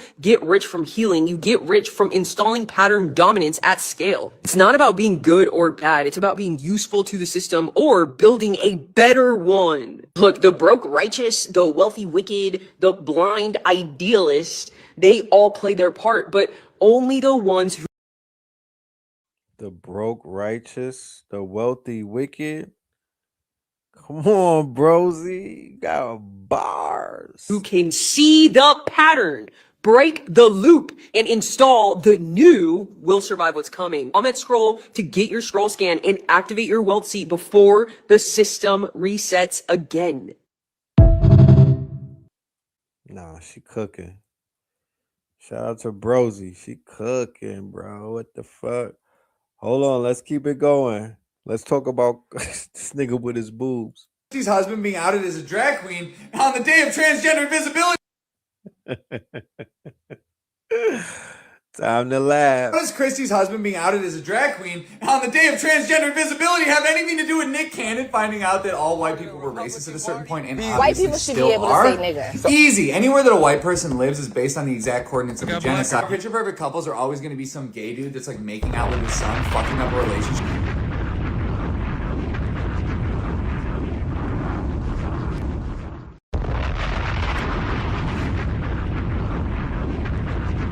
How does Christie's husband being outed as a drag queen on the day of transgender visibility have anything to do with Nick Cannon finding out that all white people were racist at a certain point and White people should be able to say nigga. Easy. Anywhere that a white person lives is based on the exact coordinates of the genocide. Picture perfect couples are always going to be some gay dude that's like making out with his son, fucking up a relationship with like the most famous Brazilian model of all time. And then all the white people will be like, no, yeah, he's straight. That's how repressed white people are, right? And it's always going to be some rich gay dude that's scamming sex workers, right? For no reason, because white people just, that's how we extract wealth, is just by fucking torturing workers. My only point is, he should be fucked. He could be fucked. Tom, you need to be fucked. When it comes to white institutions, when you get to the top of them, nobody knows what the fuck they're doing. My only point is, if they're not allowed to fuck who they're supposed to be fucking, they're gonna keep fucking up. If where you grew up was where a genocide happens, you couldn't be yourself. In the same way that if you had to grow up and you couldn't be gay and you had to stay closeted, you would probably be pretty violent towards the trans community, right? You were too busy policing everyone and you turned into a fucking monster, right? That's how repression works, okay? And it's not gonna go away until we can fucking be ourselves or until any of these guys get fucked. Nobody knows what they're doing. Our white economy, what's the farthest it got? $40 trillion in debt? Nice. And you're worried about your credit score? Nice. Taxes? Nice. What's the farthest our housing has gotten? Bunkers, attack, hide? Nice. What's the farthest our pyramids have gotten? AI data centers for surveillance and like AI slop, government social media paid. Nobody knows what's going on. Just don't let anyone ever police your ability to be yourself, right? That's the only thing that we absolutely know. These people need to get fucked. Nobody knows what they're doing. Our science, our government, nobody. Do you know NASA pushed back the moon landing another year? I haven't seen NASA do a single goddamn thing in my entire fucking life. Have a nice day. And yeah, somebody needs to fuck these guys. I don't know. I don't know much, but I know that. Wait, NASA didn't launch? They didn't go to the moon today? Did I miss something? Did NASA launch or nah? Let me know. I know that I missed out on something. I don't know what I might have slept through that. Let me know if they went to the moon and shit, or are they on their way there? Okay. All right. We're gonna wrap this one up. We'll be back tomorrow with some more goodies and whatnot. We got more shit for y'all. But we gonna let Godiva tap us out. This is a long one. She long-winded. She long-winded, you know what I mean? But we love over here. We give her respect. We give her respect. You know what I'm saying? Come on, Godiva. Look, this Godiva with the beat face. Like I said, y'all out here. Ooh, y'all niggas is spending money. Where the hell you been at all day? Y'all out here spending. Ooh, y'all spending that tax money. Look at y'all. Y'all got Godiva with the beat face. Somebody taking her ass out for some tea and crumpets and whatnot. Look at y'all niggas, man, stepping up to the plate. Y'all got Godiva with the beat face. That's right. Take care of these goddesses. If they out here dropping information like this, yeah, feed them. You know what I'm talking about? Feed them. Take care of these goddesses. That's right. Give them some action. Feed them. Let's go, mama. They keep saying, Godiva, where the hell you been at all day? What are you doing? You don't see what the hell's going on, my sister in Christ. Mentally, I'm stuck somewhere between Chrissy Noam's husband's titties and the United States of America and Israel trying to nuke Iran. Please. I'm going through a fucking lot right now. Don't piss me off. If I see another picture of that man's titties, I'm going to fuck off. It's always them. Then we got Lizzie Graham's messages leaking about him begging men to have gay sex. Why is this our business? Why is any of that our business? We knew that y'all was outside zooted, booted, and tooted up. We knew that. It's giving all boys club. And not one vagina is invited, especially if you're over the age of 18. I'm going through a fucking lot right now. I'm not in the mood. I didn't wake up this morning expecting to see Chrissy Noam's husband's titties all up and down my timeline, but that's exactly what y'all gave me. The timeline just be dropping me off at any old body's house, inside of any old body's black fucking berry, and I didn't ask for none of that. I feel like I'm on AIM looking at these pictures and Lindsey Graham's leaked text messages. They doing a quick scrub. As quick as I seen them on Twitter is as quick as they scrubbing that shit the fuck off. I don't know if that was a text message on Meta or Grindr. Either way, they said he be on his knees, girl. They said Lindsey Graham be on his knees, begging for it. In the corner singing Ari Lennox, I want to sit on it. Listen, I didn't ask for none of this. I'm trying to figure out what, and then Iran not even taking the nuclear threat seriously, but the UN themselves is preparing for it. We got high delegates of the UN quitting because they said they sick and tired of being sick and tired, and that the UN ain't taking it seriously. But they also at the same time preparing for the possibility that America and Israel is about to nuke Iran. And apparently, Iran was like, you know what? We knew it was a possibility y'all was going to do this shit anyways, but I'm going to tell you straight like this. Bitch, you got to catch me first. What the fuck does he mean by that? Abbas, what do you mean by that? They said, hey, we knew you was going to try to nuke us, but hear me out. Before we go, oh, bitch, I'm going to destroy all your shit. I'm destroying all your top billion-dollar companies. I'm taking all that shit with me. You understand what I'm saying? You got to catch me first. I'm fast as fuck in these streets, boy. You got to catch me first. And I'm stressed. Like I said, I just been scrolling through the neighborhood.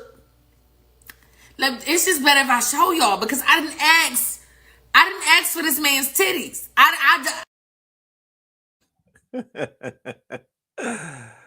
Yo, when I first heard this, when I first saw this video, no lie, they had to come and knock on the door. Like, you all right? What's going on in there? When I tell you, I cried. I must have laughed for 10 minutes. I was banging on shit. I was throwing shit. Like, it was fucking hilarious. Prepare yourselves. This shit right here.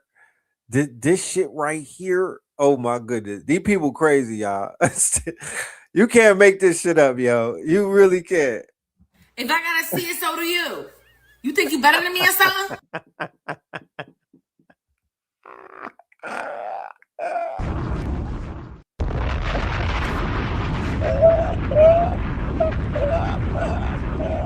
To this day. To this day. Why, my nigga? Why?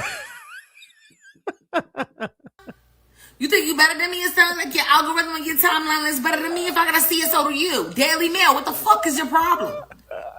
Huh? What is your problem? No. Why are you forcing all of us to look at this man's cockeyed ass titties? Oh shit. Huh? Are those water balloons? The areolas on them titties big as shit. Like, why are you forcing us to look at this? And then ain't a fucking thing going on between them legs. Did he tuck it? What's happening? I have so many questions for these little ass chicken little legs. I have so many questions. It's a grown ass man with the body of a 12-year-old boy and these big ass fucking watermelons hanging off his chest with these humongous ass areolas that see through the shirt. Like, what? What the fuck is your problem, bro? Like, you could. And the nipples is crooked. He got crooked nipples, y'all.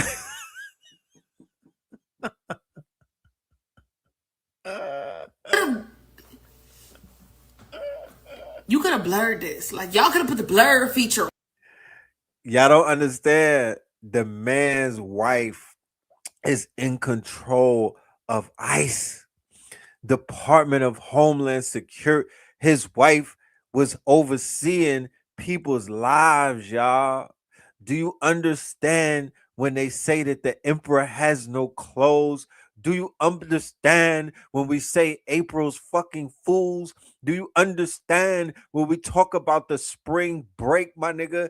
This shit is broken, never to be repaired. How you at war with Iran? You niggas knocked off the supreme leader who wears supreme, only for this shit to be going on in Rome? How embarrassing is this? Ciao. On there, but instead you chose to quite literally traumatize the rest of us right along with y'all. That was mad selfish of you. Like, what is his problem? I want to know that. You know what I'm saying? You see, you see why they enter. You see why Cash App Patel is on Empire. They investigating the record label Empire. Do you understand why Sexy Red must be stopped?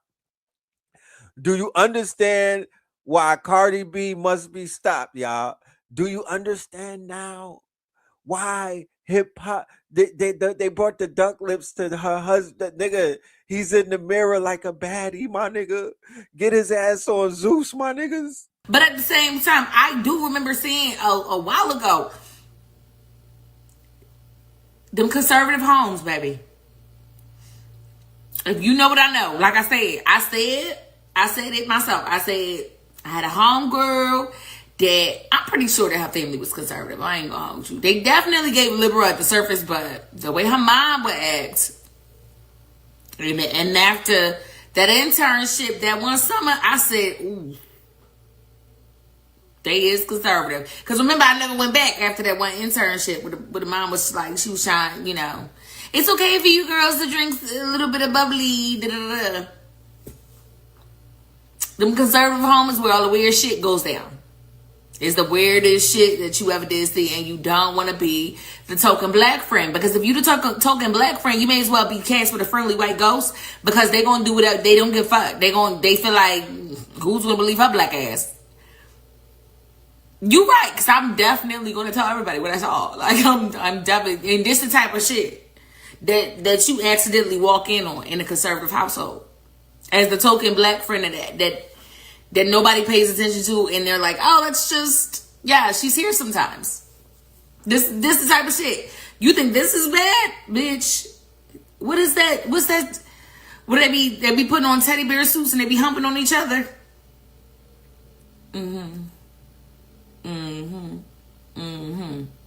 It's bad. Euphoria didn't give it no justice. It's much more fucked up than what we saw in Euphoria. Put it down. It's an ugly ass man with some cockeyed ass titties too. Like, I'm just trying to figure out what the fuck is Daily Mail problem and what the fuck is his problem. What the fuck is all your problem? You know what I'm saying? If all these conservative men just want to be women, why don't y'all just be women? Mind y'all, isn't Christy known for speaking out against the trans community? Isn't she known for that as well? Doesn't she have very strong views against cross-dressing in the trans community? A huge part of me feels like she knew her husband was like this.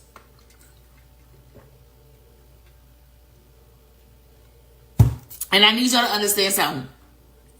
All of those politicians got some weird ass dirt on them.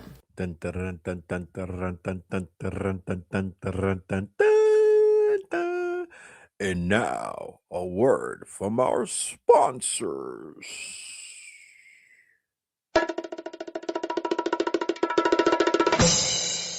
Listen, the world is fucked up because these are weird people. The world is being punished because of these men, these fragile men and their fragile women who are beards that cover up for the fuckery. The world would be a better place if these niggas would only get laid.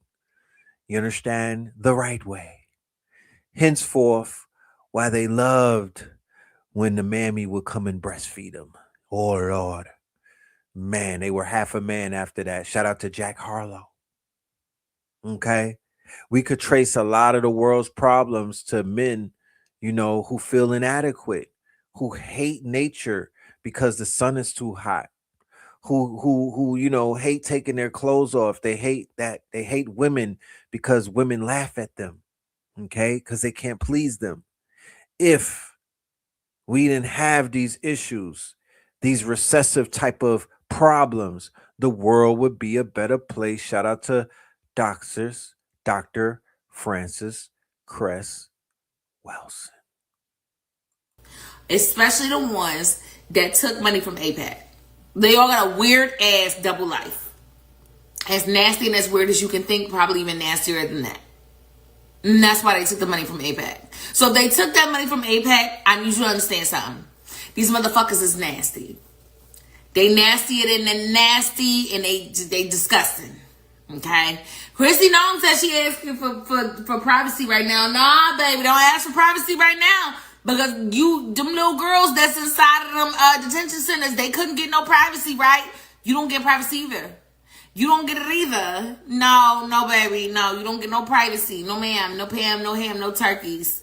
You don't get no fucking privacy. Your husband decided he didn't want to give us privacy. He didn't want to find a way to keep his shit dirt in the fucking closet. You don't get no privacy either. No, ma'am. No, ma'am. No, ma'am. You stole that 220 mil for that commercial. You don't get no privacy. That was American taxpayer dollars. You don't get no privacy. Come to the front of the podium and explain these cockeyed ass titties that's sitting up on your husband's chest. Okay? Explain these tight ass briefs. Are those aloe shorts that man is wearing? He's trying really hard to make a duck face, and there's absolutely nothing on his lips. There are so many questions I have.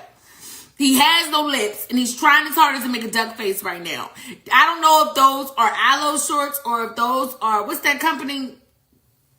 You know, the conservative company, the racist one. You know exactly what Lululemon. Are those Lululemon? Or, because them damn sure ain't Hanes. They not Fruit of the Loom either. And I need you to also explain why you knew that this was going on, and why you didn't help this man with his titties. Why you didn't help him. Why you didn't help him? If he was your beard, why you ain't help him? Y'all was each other beard. We got questions, Christy. We got questions. We got questions. We got questions. Don't send Caroline Levitt to the front. We don't give a fuck about what she got to talk about, okay? Her and the needle holes she got in her lips can go somewhere else. To the front, Christy. To the front. We got questions. You don't get privacy right now. No, ma'am. Not after all the shit you did. You don't get privacy. No, ma'am. No Pam, no ham, no turkeys. No. My bad. They say he like gay prostitutes. They said that he was begging for sex from prostitutes. Hey, listen. Prostitutes took care of Jesus Christ. You understand what I'm saying? That's not where you went wrong, Bookie. Where you went wrong is you are, first of all, if they got this shawoop cut, they got the shawoop comb over, they gay. I'm just let you know that right now. They closeted and bigoted and they hate themselves. In the worst way possible. And it all stems from issues with their father, whether it was their daddy was playing with their booty hole or an uncle or some shit like that. But if they real high and tight and they real nasty the way that Lindsey Graham is in them screeds, that's just what the screeds is saying, Lindsey, so don't come after me. The screeds said it, okay? But if they real nasty like Lindsey Graham is and they throw out a bunch of threats but they ain't never got no hands to back it up and they got that nice little, that fine comb shawoop over like that and it's real, not a strand is out of place, he gay. He gay. Ooh, bitch, he flash of purple. Okay? Might as well have on some fucking fairy wings. He is gayer than gay. Do I believe what the streets are saying? Absolutely. All the signs are there. They're all there. I don't know what you want from me. They're there. You showed us what we needed to see, Lindsay. You did. You did. And at this point, your obsession with Iran is giving you want Abbas or something. That's what it's giving. It's giving you want Abbas. And I get it, because he do got AD energy. But come out the closet, Curly. Come out the closet. You ain't got to do all. If y'all have some time, seriously, read Mohammed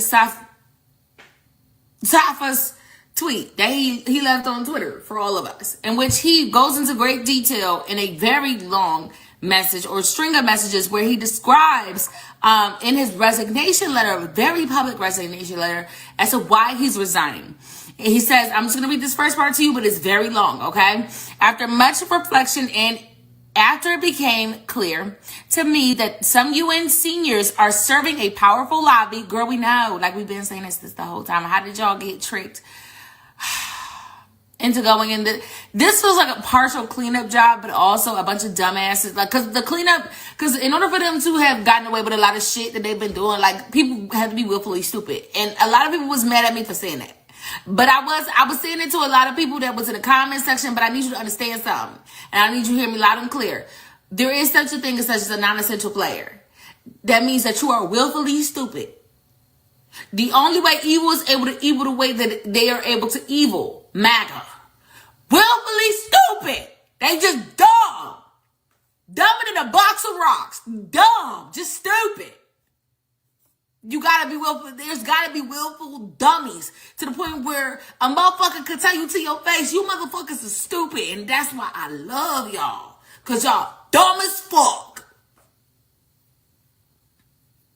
And you'll still be like, no, he's not telling us lies. He's just that sound familiar?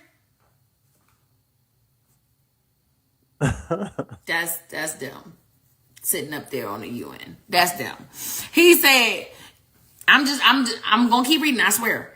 I'm just wondering what took you so fucking long. If little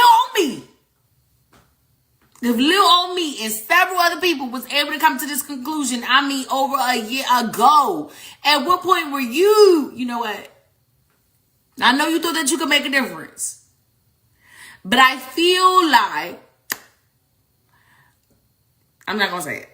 I want to say it, but that's not my job. I'm going to let God do the convicting.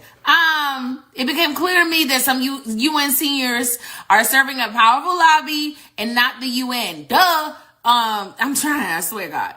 I have decided to suspend all my duties as a PVA main representative at the UN and from all UN committees, groups of which I am a member. Okay? It's giving popcorn reading, but not too much, bitch. I don't have my contacts in. Relax. Quit off me. I cannot, in good conscience, be a part or witness to what is happening at this time when the U.S. is preparing for a possible nuclear weapon use in Iran, in Tehran, to be exact. It has been an honor cooperating with the UN for nearly 12 years under different secretaries generals of human rights, blah, blah, blah, blah, blah. May God bless the world. Here's my problem. Why do you wait until it gets to a point where they're possibly using a nuclear weapon for you to say, you know what, that's my time. Blues could do. I can too. No, that's not how that works. Like, if you roll that bitch into the wheels fell off and decided to jump off just before that wheel fell off, that last wheel fell off, you are just as responsible as to why that motherfucker was wobbly. You understand what I'm saying? I know you could put the pieces together. You were there. And I know you felt like you could make a very valuable difference. But there were signs long before that. There were signs. And a major piece to the puzzle is everybody's role in this situation. Right? So say, hypothetically speaking, you quitting a year ago could have led to a specific chain of events, a reaction that could have caused several people just like you who viewed things or hadn't even looked in that direction or thought any way that you had thought, who viewed things the way that you, to also leave, limiting the power that they hold. People who didn't even think the way that you thought are now, it's opening up the minds of those people and saying, you know what, he might be right, because if it was that deep that he had to walk away and he could see that far into the future that he's saying, you know what, this is going too far, it could potentially lead up to a nuclear issue that turns into a world war. Why did you wait until now to do it? And that's my issue. And that's why we've been saying for well over 2 years, you motherfuckers is getting up out of them offices and you're not going back. Bottom line.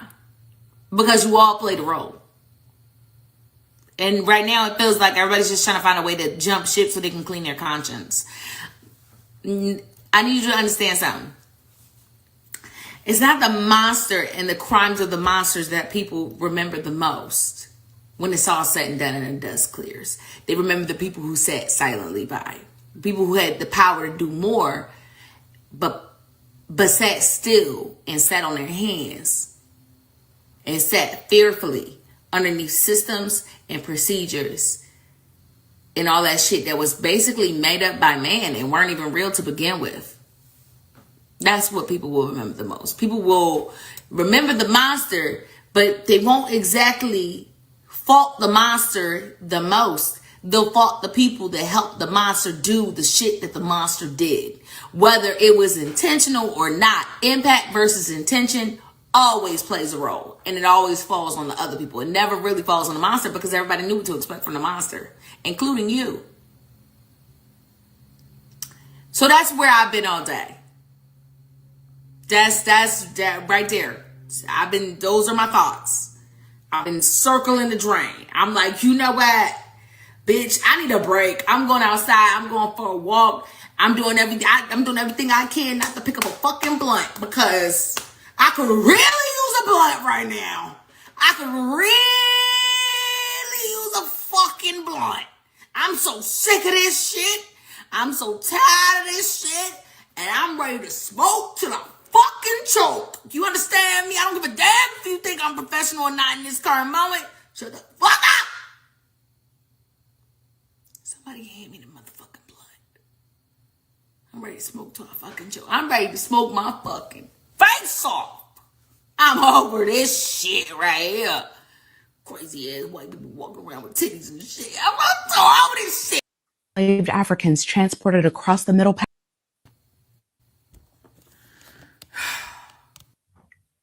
Yeah, I got Godiva ready to smoke a blunt, man. God damn it. Yeah, I got her ready to go smoke a blunt, man. Man, oh man. This one was one for the records. Let me go ahead and get a word from our sponsors in before I dip. You know what I'm saying?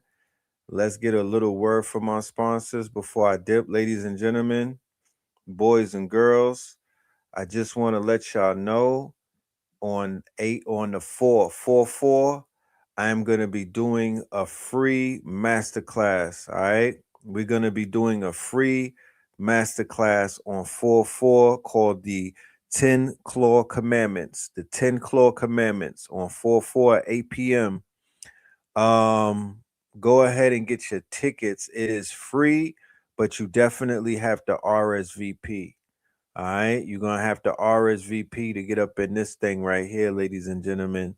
So go ahead. I'm gonna put the QR code up, give y'all the opportunity. If you're watching the replay, you'll be able to scan the QR code, and that's gonna give you access to what we got going on. Give me 1 minute, real quick. Let me pull this thing up. You know what I'm saying? And boom, you'll be in the building. For any, and you might be like, what's Claw? What the hell is he holding a lobster for? Take my word for it. When I say this is a breakthrough, the biggest thing going on right now in AI is the open claw, or what they call the claw bot. Yeah, you can scan that QR code that you see right there in the upper right or the upper left above the live sign, and it'll take you to the Eventbrite, and you'll just fill it out. You'll fill out the registration. You'll receive the link the day of on 4/4 in the daytime. You'll be able to get the link. Shout out to Spin City in the building. All right, Techno Tuesdays. All right, and we also have another Techno Bowl coming up at the end of the month in April as well. If anybody is in the Atlanta area and you're going to come through to the ATL, well, think the last week of April. And we also have for the 18th up to the 20th, 4/20, we're going to be in Carolina. We're going to be in the Carolinas and whatnot in Polkton County. All right. And that's going to be the 72-hour boot camp. That one right there is a must. You have to be there for that. That one right there is going to be monumental. It's just gonna be filled up with a lot of legendary work, a lot of legendary shit. It can't even be explained because we don't know what's gonna happen until we get there, right? You don't know what's about to happen. But let me play this commercial. The 4/4 event is going to be an appetizer to let everybody know what they have to expect coming up on the 18th and whatnot. It'll be like an hors d'oeuvre, you know what I'm saying, to see if you want that entree. So let's go to the commercial and we'll be right back. You've been laid off, passed over, or just tired of building somebody else's dream. We also have tomorrow, 4 p.m. on Thursdays, 4 p.m. We have Spence City in the building. He's going to be doing an event. So look, y'all have a shitload of AI related information, all of the updated information, not that played out old shit from a few weeks ago. New information, brand new information to help you and yours prepare, because with all of this crazy folly going on right now, solutions is the best thing we got going for us. The only conversations that we should be having as melanated people is solutions. That's why I'm playing all of this information. That's why I'm giving you no way out. I'm hitting you with all of this information about how this shit is falling apart. This is not fear mongering. This is not me saying I want to be a Democrat or versus Democrat versus Republican. This is not a political rally. This is just a reality check that everything that we was asking for has come to pass. This is that reality check. I see everybody signing up while I talk my shit. I appreciate that. This is a reality check. What is the reality check? That this shit has fallen, and these people is firing people to the tune of 30,000 at one time. What does that mean? That doesn't mean that there'll be no jobs left. That doesn't mean that it's all over and whatnot, but it means that the era of the employee is over. The era of the employee is over. The age of the employer is over. This old concept of this pyramid, this quote unquote Ponzi scheme, yeah, that shit is done for. This is the era of the entrepreneur. This is the era of the builder. This is the era of the founder. This is the era of the no-code coder, where the machine works for you. A lot of people can't wrap their minds around shit like that. A lot of people can't fathom that reality. However, some can. And if for those that can, it's up to us to show those that can't how that shit works and how to do it with a smile on your face. I'm not judging nobody based off of how they move when it comes to this technology or this AI shit, because it's not for everybody. I don't judge. I just demonstrate. You know what I mean? I don't judge. I'm gonna just demonstrate. All I'm asking is for the people who are not with this, just don't sneak this and don't get in my way. Like, don't lay down in front of me and start throwing fake shots. And you know, niggas be saying dumb shit and under the like that AI. Nigga, I'm not Allen Iverson. This is not my identity. I'm just helping my people. So if you out there helping your people, my nigga, get to helping. I need help. If I hear what you doing, I'll latch on. It just can't be sounding CIA like. It can't be sounding like the feds is behind you. But I'm locked in. But when I'm helping my people and I'm talking to my blurs, it be people that don't even understand the language of blurs. Y'all don't even know how nerds think. You feel me? Niggas don't even know how nerds think and be trying to compare. When I'm talking to my nerds, that lexicon and that shit that we talking about, that don't have nothing to do with it's almost like being at a bar and whatnot and motherfuckers is eavesdropping. The promo code. Oh, okay. What do you mean? What's the promo code? We have a promo code for the workshop. Thank you for asking. Let me drop that promo code.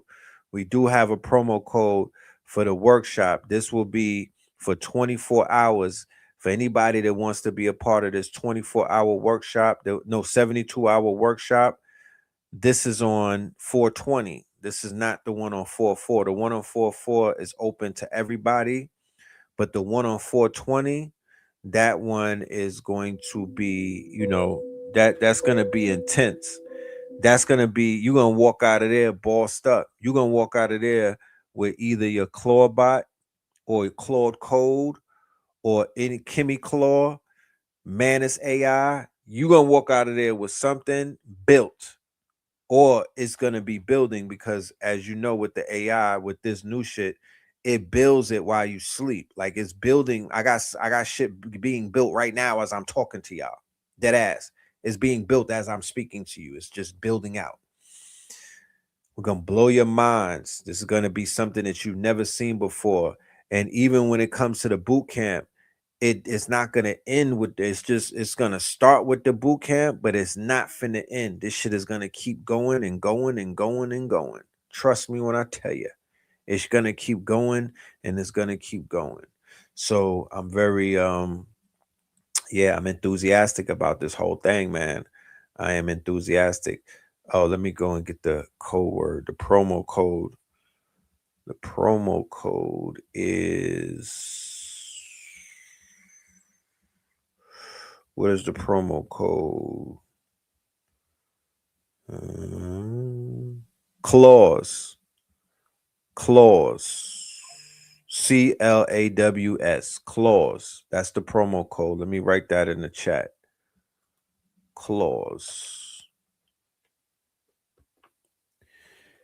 If you picked any date from the 18th, is the way that they have it laid out.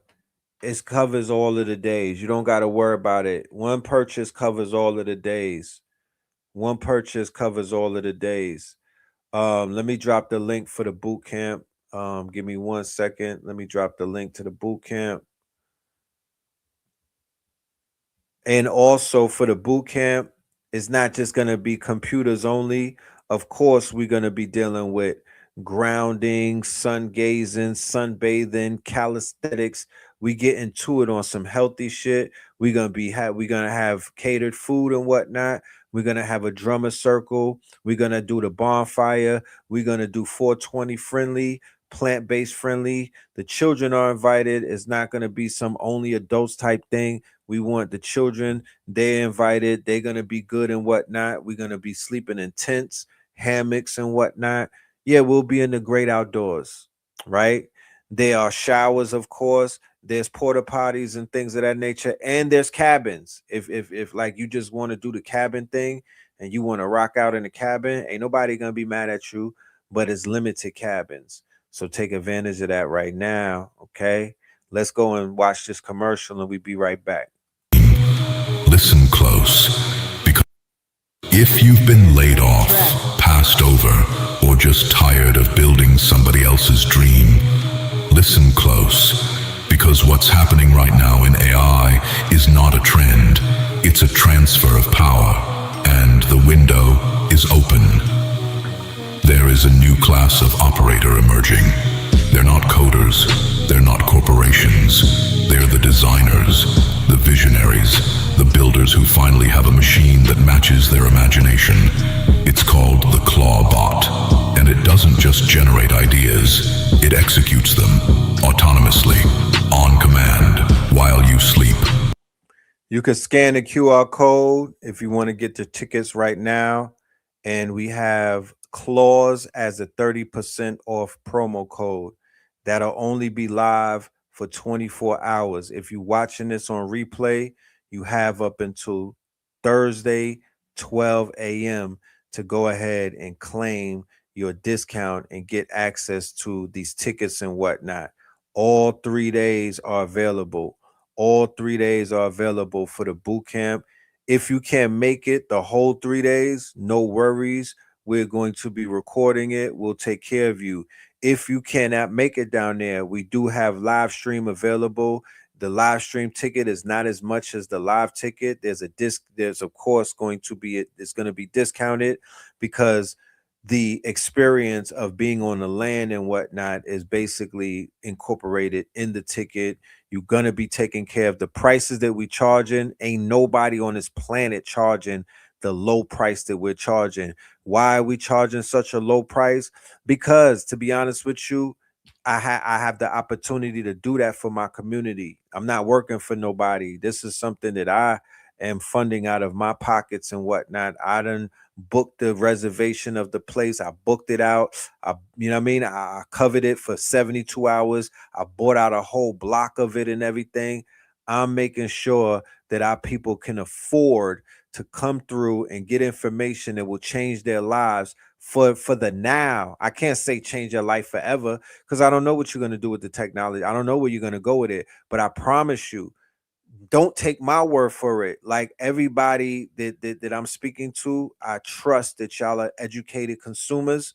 Do your due diligence. Go and look it up.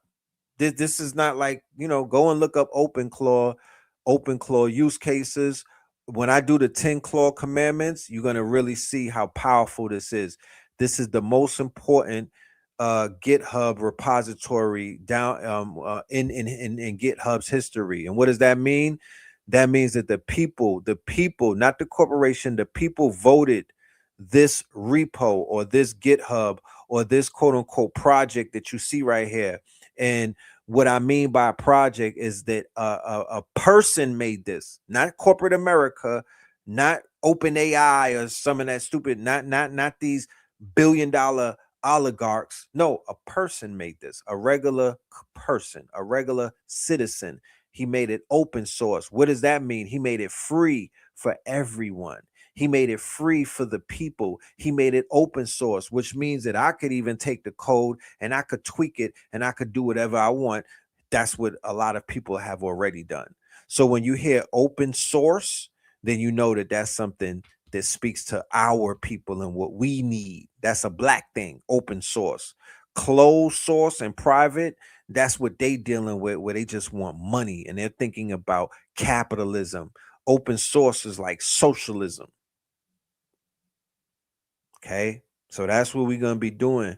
And like I said, it will have all of the amenities for the outdoorsmen, for everybody that wants to be, I'm locked in with that outdoor shit. I did 10 days in the jungle. So I can't wait to get back to the outdoors. I can't wait to get back to the land. Go and watch Techno Tuesdays. Me and Spin covered all of that yesterday. That was one of our best episodes. We bodied that shit. You know what I mean? Go and check out Techno Tuesdays. Y'all be kind of sleeping on Techno Tuesdays, but once again, it's all good. You know what I'm talking about? It's all good because 10 years from now, I'll be playing those episodes talking my shit. Like, you remember I said that, right? That was 10 years ago. Oh, man, I'm bad shit. I don't know what I was smoking, but I was tapped in. Yeah, I'm going to be saying that because this information is light years. This shit is from the future. You know what I'm talking about? Coming right on this fantastic voyage. Rising power to nip, you know? Yeah, they accidentally leaked Claude. So at the 72-hour open Claude boot camp, I'm going to anticipate, somebody is going to bring their new version of Claude code because you could fork the code and build your own shit right now. So we'll be showing people how to deploy. We'll be doing a lot of things in those 72 hours. I need all of my blurs on deck. I need all of my blurs to meet up right in Polkton County. This is a melanated land right here. This is black owned. This is we're gonna be doing where your fans at. This is ancestral land. The agentic AI boom is here. Agents that write, build, publish, automate, and operate without handholding. And the people learning to command them right now. They're the ones who are going to own the next 5 years. Not the ones waiting for a job posting. Not the ones watching from the sidelines. The builders, the ones who show up. That's why we built the OpenClaw 72-hour boot camp. 72 hours to go from zero to operator. You'll build your first Clawbot, deploy your first agentic workflow, and walk out with leverage you can monetize immediately. 3 days, real skills, no fluff. The revolution doesn't wait, neither should you. Link is live. Get in where you fit in. The evolution will be digitized.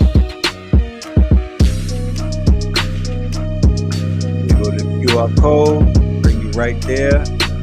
Then you throw in that discount at the end, that clause. You go ahead and get the discounted ticket. Take full advantage of it because it will not be that promotion going for too long. It's so many things that this computer could do. I'm still in school. I'm still learning. Every day is something new. They're updating it.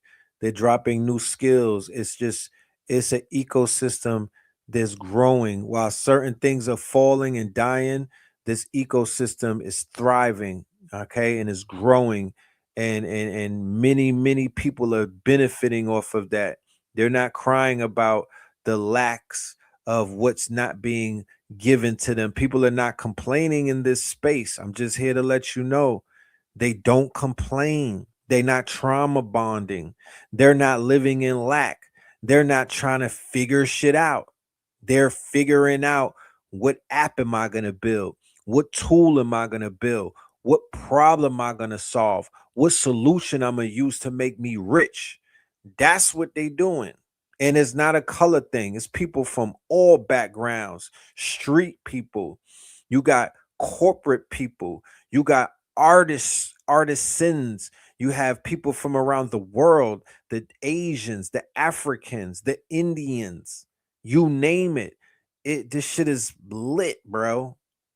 So once again, that we always gonna bring the truth to you. We're gonna bring access to the fam. We're gonna put y'all on to all of the new things, and this is one of them.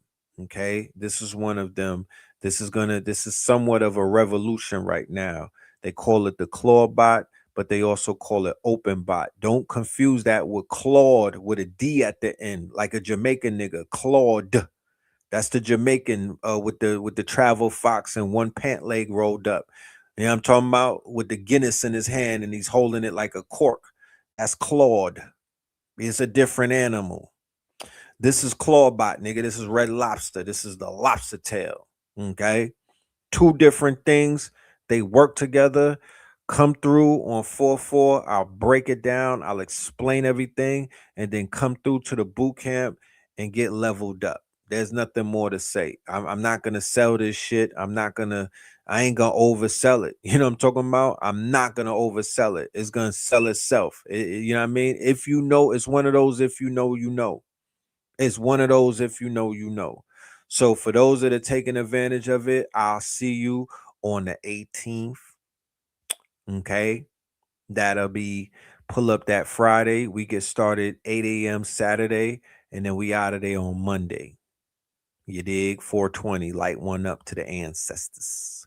And with that being said, let's get a word from our sponsors. We got that good V-Cell Seymour's, who's also a sponsor, and they will be in the building, and we will have the products on Deckington. Yeah, Shane. We will have the Seymour's, we will have the mushrooms, we will have the Shillegit, and we will have the A game. Talk black to me.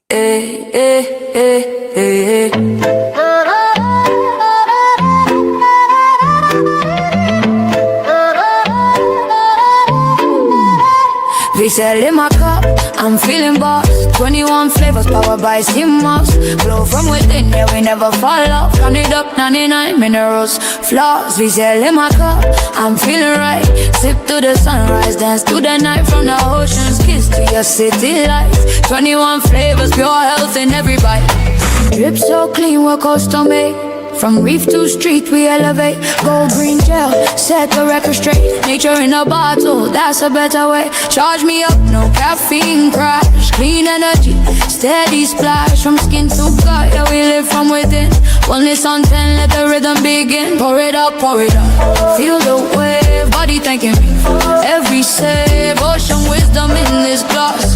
V-Cell magic, Seymour's.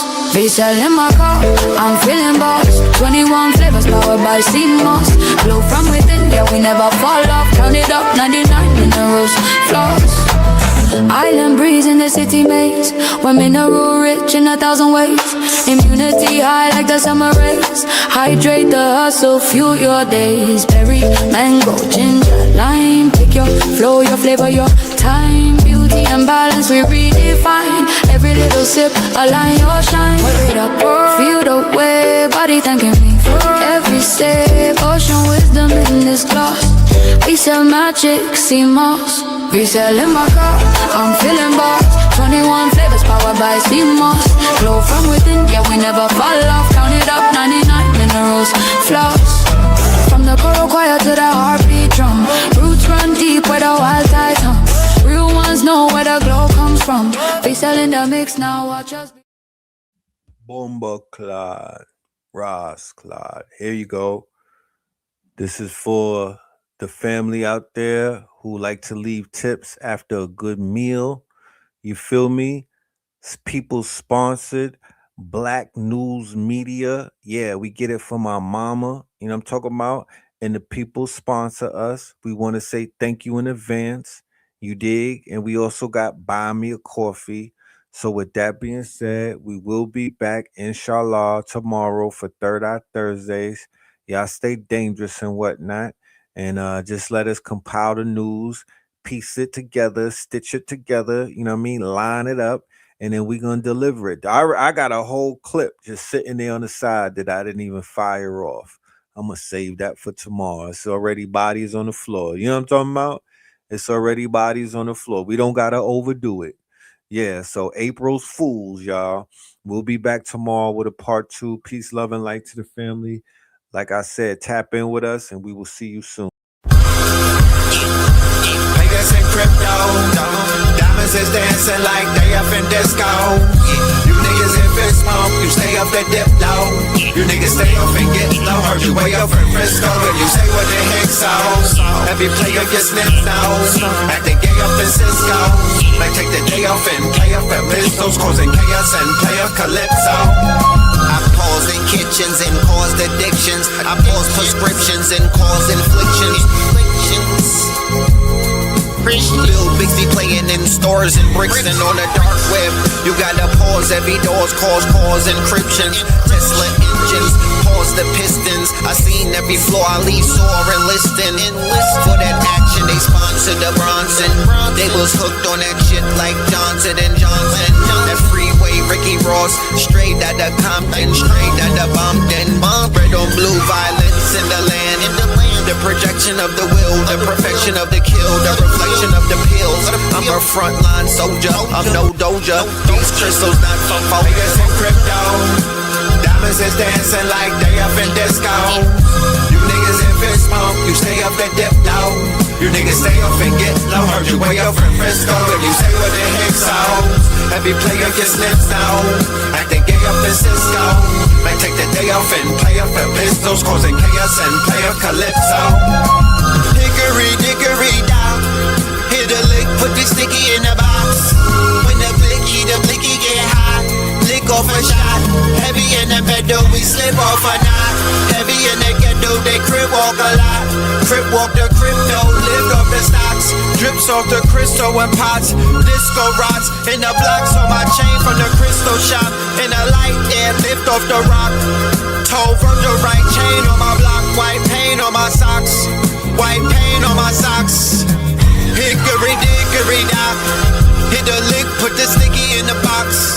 When the blicky get hot, lick off a shot, we lick off a shot. Payers in crypto, diamonds is dancing like they up in disco. You niggas in fist smoke, you stay up and dip low. You niggas stay up and get low. Heard you way up in Frisco, and you say what the heck so. Every player gets slips now, acting gay up in Cisco. Might take the day off and play up in pistols, causing chaos and play a calypso.